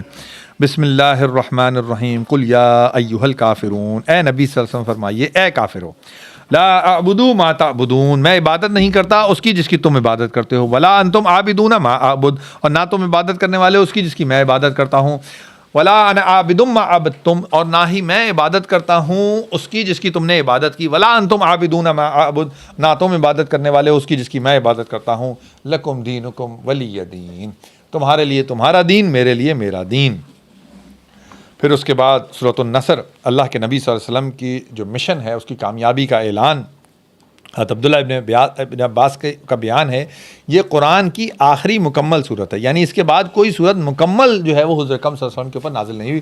کچھ آیات اس کے بعد نازل ہوئیں جو کہ اور جو صورتیں ہیں ان کا حصہ بن گئیں. اور سورۃ النصر مفسرون کہتے ہیں کہ سورۃ النصر اور اللہ کے نبی صلی اللہ علیہ وسلم کی وفات کے درمیان 3 مہینے کا فاصلہ ہے. بسم اللہ الرحمن الرحیم. اذا جاء نصر اللہ والفتح جب آ جائے اللہ کی مدد اور فتح. ورأیت الناس یدخلون فی دین اللہ افواجا اے نبی صلی اللہ علیہ وسلم جب آپ دیکھیں لوگوں کو کہ وہ دین میں فوج در فوج داخل ہو رہے ہیں. فسبح بحمد ربک واستغفر تو آپ تسبیح کیجیے اپنے رب کی حمد کے ساتھ اور بخشش مانگیے اس سے. انہ کان توابا بے شک وہ بہت نظر کرم فرمانے والا ہے. پھر اس کے بعد سورہ لہب ہے یہ ابو لہب کے بارے میں ہے, اسی کے نام سے جو ہے وہ موسوم ہے. باقی تمام لوگوں کے اللہ کے نبی کو نقصان پہنچانے میں اور اس کے نقصان پہنچانے میں بہت زیادہ فرق ہے. وہ فرق کیا ہے سمجھ لیجئے. نمبر ایک، یہ حضور اکرم صلی اللہ علیہ وسلم کا چچا تھا. نمبر دو، حضور اکرم صلی اللہ علیہ وسلم کا پڑوسی بھی تھا. ایک تو ایک نارمل جسے کہتے ہیں وہ ہے نا کوئی بھی تکلیف پہنچا رہا ہو، لیکن یہ شخص 3 درجے اس کا، ایک تو تکلیف پہنچا رہا ہے، رشتہ دار بھی ہے، قبیلے کا بھی ہے، پڑوسی بھی ہے. مطلب یہ جسے کہتے ہیں نا اس کی بدبختی جسے کہتے ہیں، وہ یہ والا معاملہ تھا. بسم اللہ الرحمن الرحیم. تبت یدا ابی لہب و تب، ٹوٹ گئے دونوں ہاتھ ابو لہب کے اور وہ برباد ہوا. ما اغنى عنہ مالہ وما کسب، اس کے نہ کام آیا مال جو کچھ اس نے کمایا. سیصلی نارا ذات لہب، جلد ہی داخل ہوگا ایسی آگ میں جو شعلے والی ہے. وامرأتہ حمالۃ الحطب، اور اس کی بیوی بھی جو ایندھن اٹھانے والی ہے. اس کا نام تھا ابو لہب، اس کی کنیت تھی ابو لہب. لہب اس لیے کیونکہ اس کے گال لال تھے، بڑا خوبصورت تھا یہ. تو اللہ تعالیٰ نے اسی سے تشبیہ دی کہ یہ آگ بھڑکتی ہوئی جو لال آگ ہوتی ہے اس کے اندر داخل ہوگا یہ. اور اس کی جو بیوی تھی ام جمیل، یہ جو ہے وہ اس کو ایندھن دے گی. فی جیدہا حبل من مسد، اس کی گردن میں رسی ہے کھجور کی چھال کی. یہ کیا معاملہ تھا؟ جو ہے پڑوسی بھی تھا، سب کچھ تھا. یہ آپ صلی اللہ علیہ وسلم کو گالیاں دیتا تھا، کھانے کی ہانڈی میں نجاست ڈال دیتا تھا، آپ کی راہ میں کانٹے بجھاتے تھے یہ لوگ. تبلیغ دین کے دوران آپ کے پیچھے چلتا اور لوگوں کو منع کرتا ان کی باتیں مت سنو. یہ تمام جو ہے وہ اس کے معاملات تھے. تو قیامت کے دن یہ شعلوں والی آگ میں جلے گا. اور اس کی بیوی جو ہے بہت زیادہ لگائی بجھائی کرتی تھی، اس کے ذریعے سے جو ہے وہ فساد کی آگ بھڑکاتی تھی. اور قرآن حکیم نے یہ 2 وعیدیں کی ان دونوں کے بارے میں، ٹھیک ہے. اور دنیا میں بھی یہ پوری ہوئیں. ابو لہب اپنے 2 بیٹوں یعنی ان دونوں کے اپنے دونوں ہاتھوں سے محروم ہوا. پھر ایک بیٹے کو اس کے وحشی جانور نے جو ہے ہلاک کیا، دوسرا مسلمان ہو کر اللہ کے نبی صلی اللہ علیہ وسلم کا ساتھی بن گیا. یہ بھی بڑی ڈیٹیل ہے کہ وحشی جانور نے کیسے اس کو ہلاک کیا. بڑی عجیب و غریب ڈیٹیلز ہیں، وہ اس کے اندر ہم نہیں جاتے اس وقت. اس کی موت ایسی بے بسی کی حالت میں ہوئی کہ بدبو کی وجہ سے 3 روز تک اس کی لاش کے پاس کوئی نہیں گیا. جب لاش سڑنے لگی تو پیسے ویسے دے کے جو ہے وہ لوگوں نے اس کے بیٹوں نے حبشی مزدور اس کو گھسیٹ کر لے گئے، گھڑے میں ڈال کے اوپر سے جو ہے وہ پتھر وتھر ڈال کے بند کیا اس کو. اس کی بیوی، اس کا دنیا میں کیا حال ہوا؟ یہ جنگل سے لکڑیاں لا رہی تھی. انتہائی بخیل تھے یہ لوگ، مال بہت تھا لیکن خود یہ سارے کام کرتے تھے تاکہ کسی کو پیسہ نہ دینا پڑے. جنگل سے لکڑیاں لا رہی تھی، جس رسی سے اس نے لکڑیوں کو باندھا تھا ایسا ہوا کہ وہی لکڑیاں گریں اور وہ ایسے گریں کہ اس کی گردن کے اندر جو ہے وہ ان کا پھندا بنا اور یہ دنیا میں اس طریقے سے مر گئی. اس کے بعد سورۃ الاخلاص ہے اللہ تبارک و تعالیٰ کے یکتا ہونے کے حوالے سے. اور یہ جو مختصر صورت ہے اس کی فضیلت بہت اللہ کے نبی صلی اللہ علیہ وسلم نے بتائی کہ یہ 1 ثلث قرآن اس کو قرار دیا اور ہر رات اس کو روزانہ پڑھنے کی ترغیب دی. اس کے علاوہ تمام نمازوں کے بعد 5 وقتہ نمازوں کے بعد جو اذکار ہیں اس کے اندر یہ شامل ہے. اور کچھ صحابہ کرام اس کی اہمیت کو اتنا زیادہ سمجھتے تھے کہ دیگر صورتوں کے ساتھ اس کو ملا کر پڑھتے تھے. کوئی اور صورت پڑھی قرآن یعنی نماز میں، لیکن سورۃ الاخلاص پڑھ لی اس کے ساتھ ہی. بسم اللہ الرحمن الرحیم. قل هو اللہ احد، اے نبی صلی اللہ علیہ وسلم فرمائیے اللہ یکتا ہے. اللہ الصمد، اللہ بے نیاز ہے. لم یلد ولم یولد، نہ اس نے باپ بن کر کسی کو پیدا کیا نہ وہ پیدا کیا گیا. ولم یکن لہ کفوا احد، اور ہوا ہی نہیں اس کے برابر کا کوئی ایک بھی، کوئی بھی اس کے برابر نہیں ہے. پھر اس کے بعد سورہ فلق اور سورہ ناس ہے. اس کے معاملے میں ڈیٹیلز ہیں کچھ، سمجھ لیجئے. صلح حدیبیہ کے بعد جو ہے وہ صحیح 7 کی حدیث ہیں جس کے اندر یہ واقعہ ہے، تو میں کچھ آپ کے سامنے ڈیٹیلز رکھ دیتا ہوں. صلح حدیبیہ کے بعد اللہ کے نبی صلی اللہ علیہ وسلم مدینہ تشریف لائے تو محرم 7 ہجری میں خیبر سے یہودیوں کا ایک وفد آیا اور ایک مشہور جادوگر لبید بن عاصم جو ہے وہ ان سے ملا. تو انصار کا جو قبیلہ تھا بنی زریق، یہ اس سے تعلق رکھتا تھا. وہ یعنی یہودی جو ان سے تعلق رکھتے تھے. بہرحال ان لوگوں نے اس سے کہا کہ محمد نے ہمارے ساتھ جو کچھ کیا ہے صلی اللہ علیہ وسلم وہ تمہیں معلوم ہے. ہم نے ان پر بہت کچھ کرنے کی کوشش کی، کوئی کامیابی نہیں. ہم تمہارے پاس آئے کہ تم بہت بڑے جادوگر ہو، یہ لو اشرفیاں حاضر ہیں، قبول کرو اور محمد پر ایک زور کا جادو کرو. اس زمانے میں حضور اکرم صلی اللہ علیہ وسلم کے یہاں ایک یہودی لڑکا خدمت گزار تھا. تو اس سے ساز باز کر کے ان لوگوں نے حضور اکرم صلی اللہ علیہ وسلم کی کنگھی کا ایک ٹکڑا حاصل کر لیا جس کے اندر آپ صلی اللہ علیہ وسلم کے منہ مبارک تھے، کچھ بال لگے ہوئے تھے. تو انہی بالوں اور کنگھی کے دندانوں کے اوپر جو ہے وہ جادو کیا گیا. بعض روایات میں ہے کہ یہ لبید بن عاصم نے خود کیا، لیکن قرآن کی جو آیات ہیں وہ بھی اس کا وہ کہتی ہیں کہ اس کی جو بہنیں تھیں یہ اس سے زیادہ جادوگرنیاں تھیں، تو یہ انہوں نے کیا ہے، ان بہنوں نے جادو کروایا. بہرحال ان دو صورتوں میں سے جو بھی صورت ہو، واللہ عالم بالصواب. جادو کو ایک کھجور کے خوشے میں غلاف میں رکھ کر لبید نے بنی زری کے کنویں کے اندر جو ہے وہ اس کے تہہ میں پتھر کے نیچے دبا دیا. جادو کا اثر اللہ کے نبی صلی اللہ علیہ وسلم کے اوپر ہوتے ہوتے پورا 1 سال لگا، اور مطلب ہوا یہ کہ یعنی آخری 40 دن یہ سخت ہوا اور آخری 3 دن بہت زیادہ سخت گزرے. اس کا جو زیادہ سے زیادہ اثر اللہ کے نبی صلی اللہ علیہ وسلم کے اوپر ہوا وہ یہ کہ آپ گھلتے جا رہے تھے، آپ مطلب محسوس کرتے تھے کہ میرے اوپر کچھ پرابلم ہے میرے ساتھ، اور مگر کیا ہے یہ آپ نہیں ہوتا تھا کہ مطلب کیا ہو رہا ہے میرے ساتھ، یہ نہیں پتا تھا. بہرحال اس کے بعد یہ اثرات جو ہے وہ آپ کی ذات تک جو ہے وہ محدود رہے، لوگوں کو معلوم نہ ہو سکا کہ آپ پر کیا گزر رہی ہے. نبی ہونے کی حیثیت سے آپ کے فرائض کے اندر کوئی خلل واقع نہیں ہوا. ایسا نہیں ہے کہ آپ صلی اللہ علیہ وسلم کوئی قرآن کی کوئی آیت بھول گئے ہوں، یا کوئی چیز آپ نے غلط پڑھی ہو، یا آپ نے صحبتوں اپنے واعظ کے اندر کوئی غلطی کی ہو، ایسی کوئی چیز جو ہے وہ موجود نہیں ہے. تو آخر کار جب بہت زیادہ جو ہے وہ آپ یعنی سے کہتے ہیں وہ ہوئے، یعنی سے کہتے ہیں اپنی ذاتی زندگی کے اندر بہت زیادہ پریشان ہوئے، تمام چیز ہوئی، تو ایک روز آپ حضرت عائشہ کے ہاں تھے، آپ نے بار بار اللہ تعالیٰ سے دعا مانگی. اسی حالت میں نیند آ گئی، غنودگی طاری ہوئی، بیدار ہوئے. تو حضرت عائشہ رضی اللہ تعالیٰ نے کہا کہ میں نے جو بات اپنے رب سے پوچھی تھی، حضرت اکرم صلی اللہ علیہ وسلم نے حضرت عائشہ سے کہا میں نے جو بات اپنے رب سے پوچھی تھی وہ اس نے مجھے بتا دی. حضرت عائشہ نے عرض کی وہ کیا بات ہے؟ آپ نے فرمایا 2 آدمی فرشتوں کی صورت میں میرے پاس آئے، ایک میرے سرہانے، ایک میرے پیتانے. اور ایک نے پوچھا انہیں کیا ہوا ہے، دوسرے نے جواب دیا ان پر جادو ہوا ہے. تو اس نے پوچھا کس نے جادو کیا ہے؟ جواب دیا لبید بن عاصم نے جادو کیا ہے. پوچھا کس چیز میں کیا ہے؟ جواب دیا کنگھی اور بالوں میں جو ہے وہ جادو کیا ہے. پوچھا وہ کہاں ہے؟ بتایا بنی زری کے کنویں کے نیچے دبایا ہوا ہے، پتھر کے نیچے. پوچھا اب اس کے لیے کیا کیا جائے؟ اب یہ ڈائلاگ چل رہا ہے، اللہ کے نبی صلی اللہ علیہ وسلم خواب میں دیکھ رہے ہیں سب، تاکہ سب پتہ لگ جائے. تو انہوں نے جواب دیا کنویں کا پانی جو ہے وہ نکالا جائے، پتھر کے نیچے سے اس کو نکال دیا جائے. پھر اس کے بعد حضرت اکرم صلی اللہ علیہ وسلم حضرت علی، حضرت عمار بن یاسر اور حضرت زبیر کو بھیجا کہ وہ ان کے ساتھ جائیں، وہاں پہ جا کے جو ہے وہ یہ نکالیں. حضرت اکرم صلی اللہ علیہ وسلم خود بھی چند اصحاب کے ساتھ وہاں پہنچ گئے، پانی نکالا گیا، غلاف برآمد کر لیا گیا. اس کے اندر یہ کنگھی اور اس کے بال، اور اس کے اندر جو ہے وہ ایک وہ تھا کیا نام ہے دھاگا جس کے اندر 11 گرہیں تھیں. موم کا ایک پتلا تھا جس کے اندر سوئیاں چبھوئی گئی تھیں. حضرت جبرائیل علیہ السلام نے آ کر آپ کو بتایا کہ معوذتین پڑھیں. پھر یہ 11 آیتیں معوذتین کے اندر، سورہ فلق، سورہ ناس کے اندر ایک ایک کر کے اللہ کے نبی پڑھتے جاتے اور ایک ایک گرہ کھولتے جاتے. پتلے میں سے ایک ایک سوئی نکالی جاتی رہی، یہاں تک کہ معوذتین ختم ہوئی، ساری گرہیں کھل گئیں، ساری سوئیاں نکل گئیں. آپ جادو کے اثر سے بالکل ایسے ہو گئے جیسے کوئی شخص بندھا ہوا شخص ہو اور وہ اس کو آزاد ہو جائے. اب اس کو جو ہے وہ اس شخص کو حکم سے اس نے بلایا، باس پرس کی، اس نے اپنے قصور کا اعتراف کیا، آپ نے اس کو چھوڑ دیا. آپ صلی اللہ علیہ وسلم نے اپنی ذات کے لیے کبھی کسی سے انتقام نہیں لیا. یہ اس کی ایک اور مثال ہمارے سامنے آ گئی. اب اس کو پڑھ لیتے ہیں. بسم اللہ الرحمن الرحیم.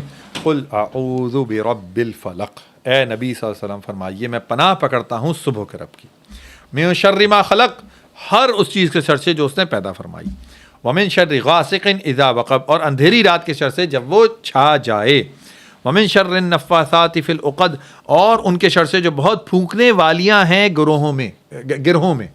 یہ یعنی اس کی بہنوں کی طرف اشارہ آئی. ومن شر حاسد اذا حسد، اور حسد کرنے والے کے شر سے جب کہ وہ حسد کرنے لگے.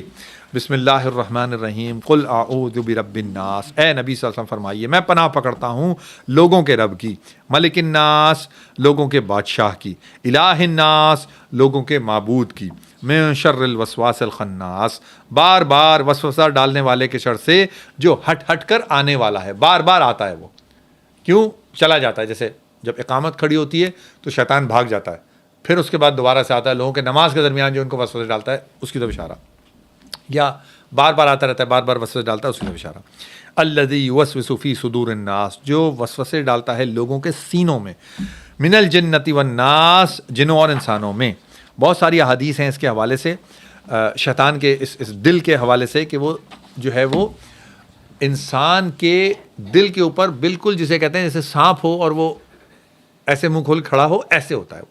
جیسے انسان کا دل غافل ہوتا ہے اللہ کی یاد سے، وہ اپنا کام کرتا ہے اور لوگوں کے دلوں میں وسوسے ڈالتا ہے، برائی کی طرف اکساتا ہے۔ الحمدللہ قرآن ہم نے مکمل کیا۔ مسنون احادیث کے اندر جو ختم قرآن کی دعا ہے وہ پڑھ لیتے ہیں۔ میں آپ کو اس طریقے سے اس کو پڑھوں گا کہ اردو بھی میں آپ کو اس کو بتاتا رہوں، کیونکہ بڑی پیاری دعائیں ہیں یہ، خاص طور پہ اس قرآن کے ساتھ ہمارا رویہ کیا ہونا چاہیے وہ بھی اس کے اندر واضح ہوتی ہیں۔ اللہم صلی علی محمد وعلی آل محمد کما صلیت علی ابراہیم وعلی آل ابراہیم انک حمید مجید۔ اللہم بارک علی محمد وعلی آل محمد کما بارکت علی ابراہیم وعلی آل ابراہیم انک حمید مجید۔ اللہم اجعل قرآن حجۃ لنا، اے اللہ اس قرآن کو ہمارے لیے ہمارے حق میں حجت بنا دے، ولا حجت علینا، اور اس کو ہمارے خلاف حجت نہ بنانا۔ اللہم نور بہی قبورنا، ہماری قبروں کو اس کے ذریعے سے، اس کے نور کے ذریعے سے روشن فرما دے، آمین۔ واغفر لنا بہی ذنوبنا، اور ہمارے گناہوں کو اس کے ذریعے سے معاف فرما دے، آمین۔ واستر بہی عیوبنا، اور ہمارے عیبوں کو اس کے ذریعے سے چھپا لے، آمین۔ اللہم اجعل قرآن ربیع قلوبنا، اے اللہ قرآن کو ہمارے دلوں کی بہار بنا دے، آمین۔ ونور صدورنا، اور ہمارے سینوں کا نور بنا دے، آمین۔ وجلاء احزاننا، اور ہمارے غموں کو مٹانے والا بنا دے، آمین۔ وذہاب ہمومنا، اور ہماری پریشانیوں کو دور کرنے والا بنا، آمین۔ وشفیعا لنا یوم القیامہ، اور اس قرآن کو قیامت کے دن ہمارے لیے شفاعت کرنے والا بنا، آمین یا رب العالمین۔ اللہم ارحمنا بالقرآن، اے اللہ اس قرآن کے ذریعے سے ہم پر رحم فرما، آمین۔ وجعلہ لنا اماما ونورا، اور اس کو ہمارے لیے امام اور نور بنا دے، آمین۔ وہدی ورحمہ، اور اس کو ہمارے لیے ہدایت اور رحمت بنا دے، آمین یا رب العالمین۔ اللہم ذکرنا منہ ما نسینا، اے اللہ ہمیں قرآن میں سے وہ یاد دلا جو اگر ہم بھول جائیں، آمین۔ وعلمنا منہ ما جہلنا، اور ہمیں علم دے اس میں سے جو ہم نہیں جانتے، آمین۔ وارزقنا تلاوتہ آناء اللیل واطراف النہار، اور ہمیں رات دن اس کی تلاوت کرنا اس کی توفیق عطا فرما، آمین یا رب العالمین۔ واجعلہ لنا حجۃ یا رب العالمین، اور اے رب اسے ہمارے لیے حجت بنا دے، آمین یا رب العالمین۔ اللہم اجعل القرآن شفیعا لنا، اے اللہ قرآن کو ہمارے لیے شفاعت کرنے والا بنا، آمین۔ وبلاغا لنا، اور ہمیں منزل تک پہنچانے کا وسیلہ بنا دے، آمین۔ وسببا الی الجنہ، اور جنت تک پہنچنے کا سبب بنا دے، آمین۔ ونجات لنا من النار، اور جہنم سے نجات کا ذریعہ بنا دے، آمین یا رب العالمین۔ ورحمۃ لنا، اور اس کو ہمارے لیے رحمت بنا دے، آمین۔ وتوبۃ لذنوبنا، اور ہمارے گناہوں کی توبہ بنا دے، آمین یا رب العالمین۔ اللہم حسبنا حسابا یسیرا، اللہم اجرنا من النار، یا مقلب القلوب ثبت قلوبنا علی دینک، اللہم طہر قلوبنا من النفاق، وعملنا من الرياء، والسنتنا من الكذب، والعیننا من الخیانہ، آمین یا رب العالمین۔ اللہم انک عفو کریم تحب العفو فاعف عنا، آمین یا رب العالمین۔ ربنا آتنا فی الدنیا حسنہ وفی الآخرۃ حسنہ وقنا عذاب النار، وقنا عذاب القبر، وقنا عذاب الحشر، وقنا عذاب السقر، وقنا عذاب المیزان، آمین یا رب العالمین۔ اللہم انی اعوذ بک من جہد البلاء ودرک الشقاء وسوء القضاء وشماتۃ الاعداء، آمین یا رب العالمین۔ اللہم انی اعوذ بک من زوال نعمتک وتحول عافیتک وفجاءۃ نقمتک وجمیع سخطک، آمین یا رب العالمین۔ ربنا هب لنا ازواجنا وذریاتنا وقرۃ اعین واجعلنا للمتقین اماما، آمین یا رب العالمین۔ ربنا لا تزغ قلوبنا بعد إذ هديتنا وهب لنا من لدنك رحمة إنك أنت الوهاب، آمین یا رب العالمین۔ یا اللہ یا رب العالمین، ہمارے جتنے بھی بزرگ ہم سے پہلے وفات پا چکے ہیں، ہمارے خاندان والے، ہمارے جاننے والے، یا اللہ ان تمام کی قبروں کو کشادہ فرما دے، یا اللہ ان کی قبروں کو جنت کے باغوں میں سے ایک باغ بنا دے، یا اللہ یا رب العالمین ان کی قبروں کو اپنے نور سے بھر دے، آمین یا رب العالمین۔ یا اللہ وہ تمام جو ہمارے پیچھے گزر گئے، جو ہمارے آگے آنے والے ہیں، ہمارے بچے، ہماری بھائی بہن، ان کے بچے، اور ہمارے آئندہ آنے والی نسلیں، یا اللہ یا رب العالمین ان تمام کو دین کا صحیح فہم عطا فرما، ان کو دین کے اوپر چلنے والا بنا، یا اللہ یا رب العالمین ہم تمام لوگوں کو تمام جو برزخ کی زندگی کے جتنے مشکلات ہیں ان سے آسانیاں پیدا فرما، یا اللہ جو قبر کی مشکلات ہیں اس میں آسانیاں پیدا فرما، یا اللہ حشر کے دن کی جو مشکلات ہیں اس میں آسانیاں پیدا فرما، یا اللہ یا رب العالمین پل صراط پہ سے پلک جھپکنے میں سے گزرنا نصیب فرما، یا اللہ قیامت کے دن حوض کوثر پہ اللہ کے نبی صلی اللہ علیہ وسلم کے ہاتھ سے آب کوثر پینا نصیب فرما، آمین یا رب العالمین، یا اللہ یا رب العالمین جب میزان میں اعمال تولے جا رہے ہوں ہمارے نیک اعمالوں کا پلڑا بھاری فرما، آمین یا رب العالمین، یا اللہ یا رب العالمین ہمیں جہنم سے بچا، یا اللہ ہمیں جہنم سے بچا، یا اللہ ہمیں جہنم سے بچا، یا اللہ ہمیں جنت الفردوس میں اپنے گھر والوں، اپنے خاندان والوں، اپنے بچوں اور اپنی نسلوں کے ساتھ جمع فرما، آمین یا رب العالمین۔ اللہم صلی علی محمد وعلی آل محمد کما صلیت علی ابراہیم وعلی آل ابراہیم انک حمید مجید، اللہم بارک علی محمد وعلی آل محمد کما بارکت علی ابراہیم وعلی آل ابراہیم انک حمید مجید، آمین یا رب العالمین۔ جزاک اللہ خیر۔ سبحان اللہ والحمد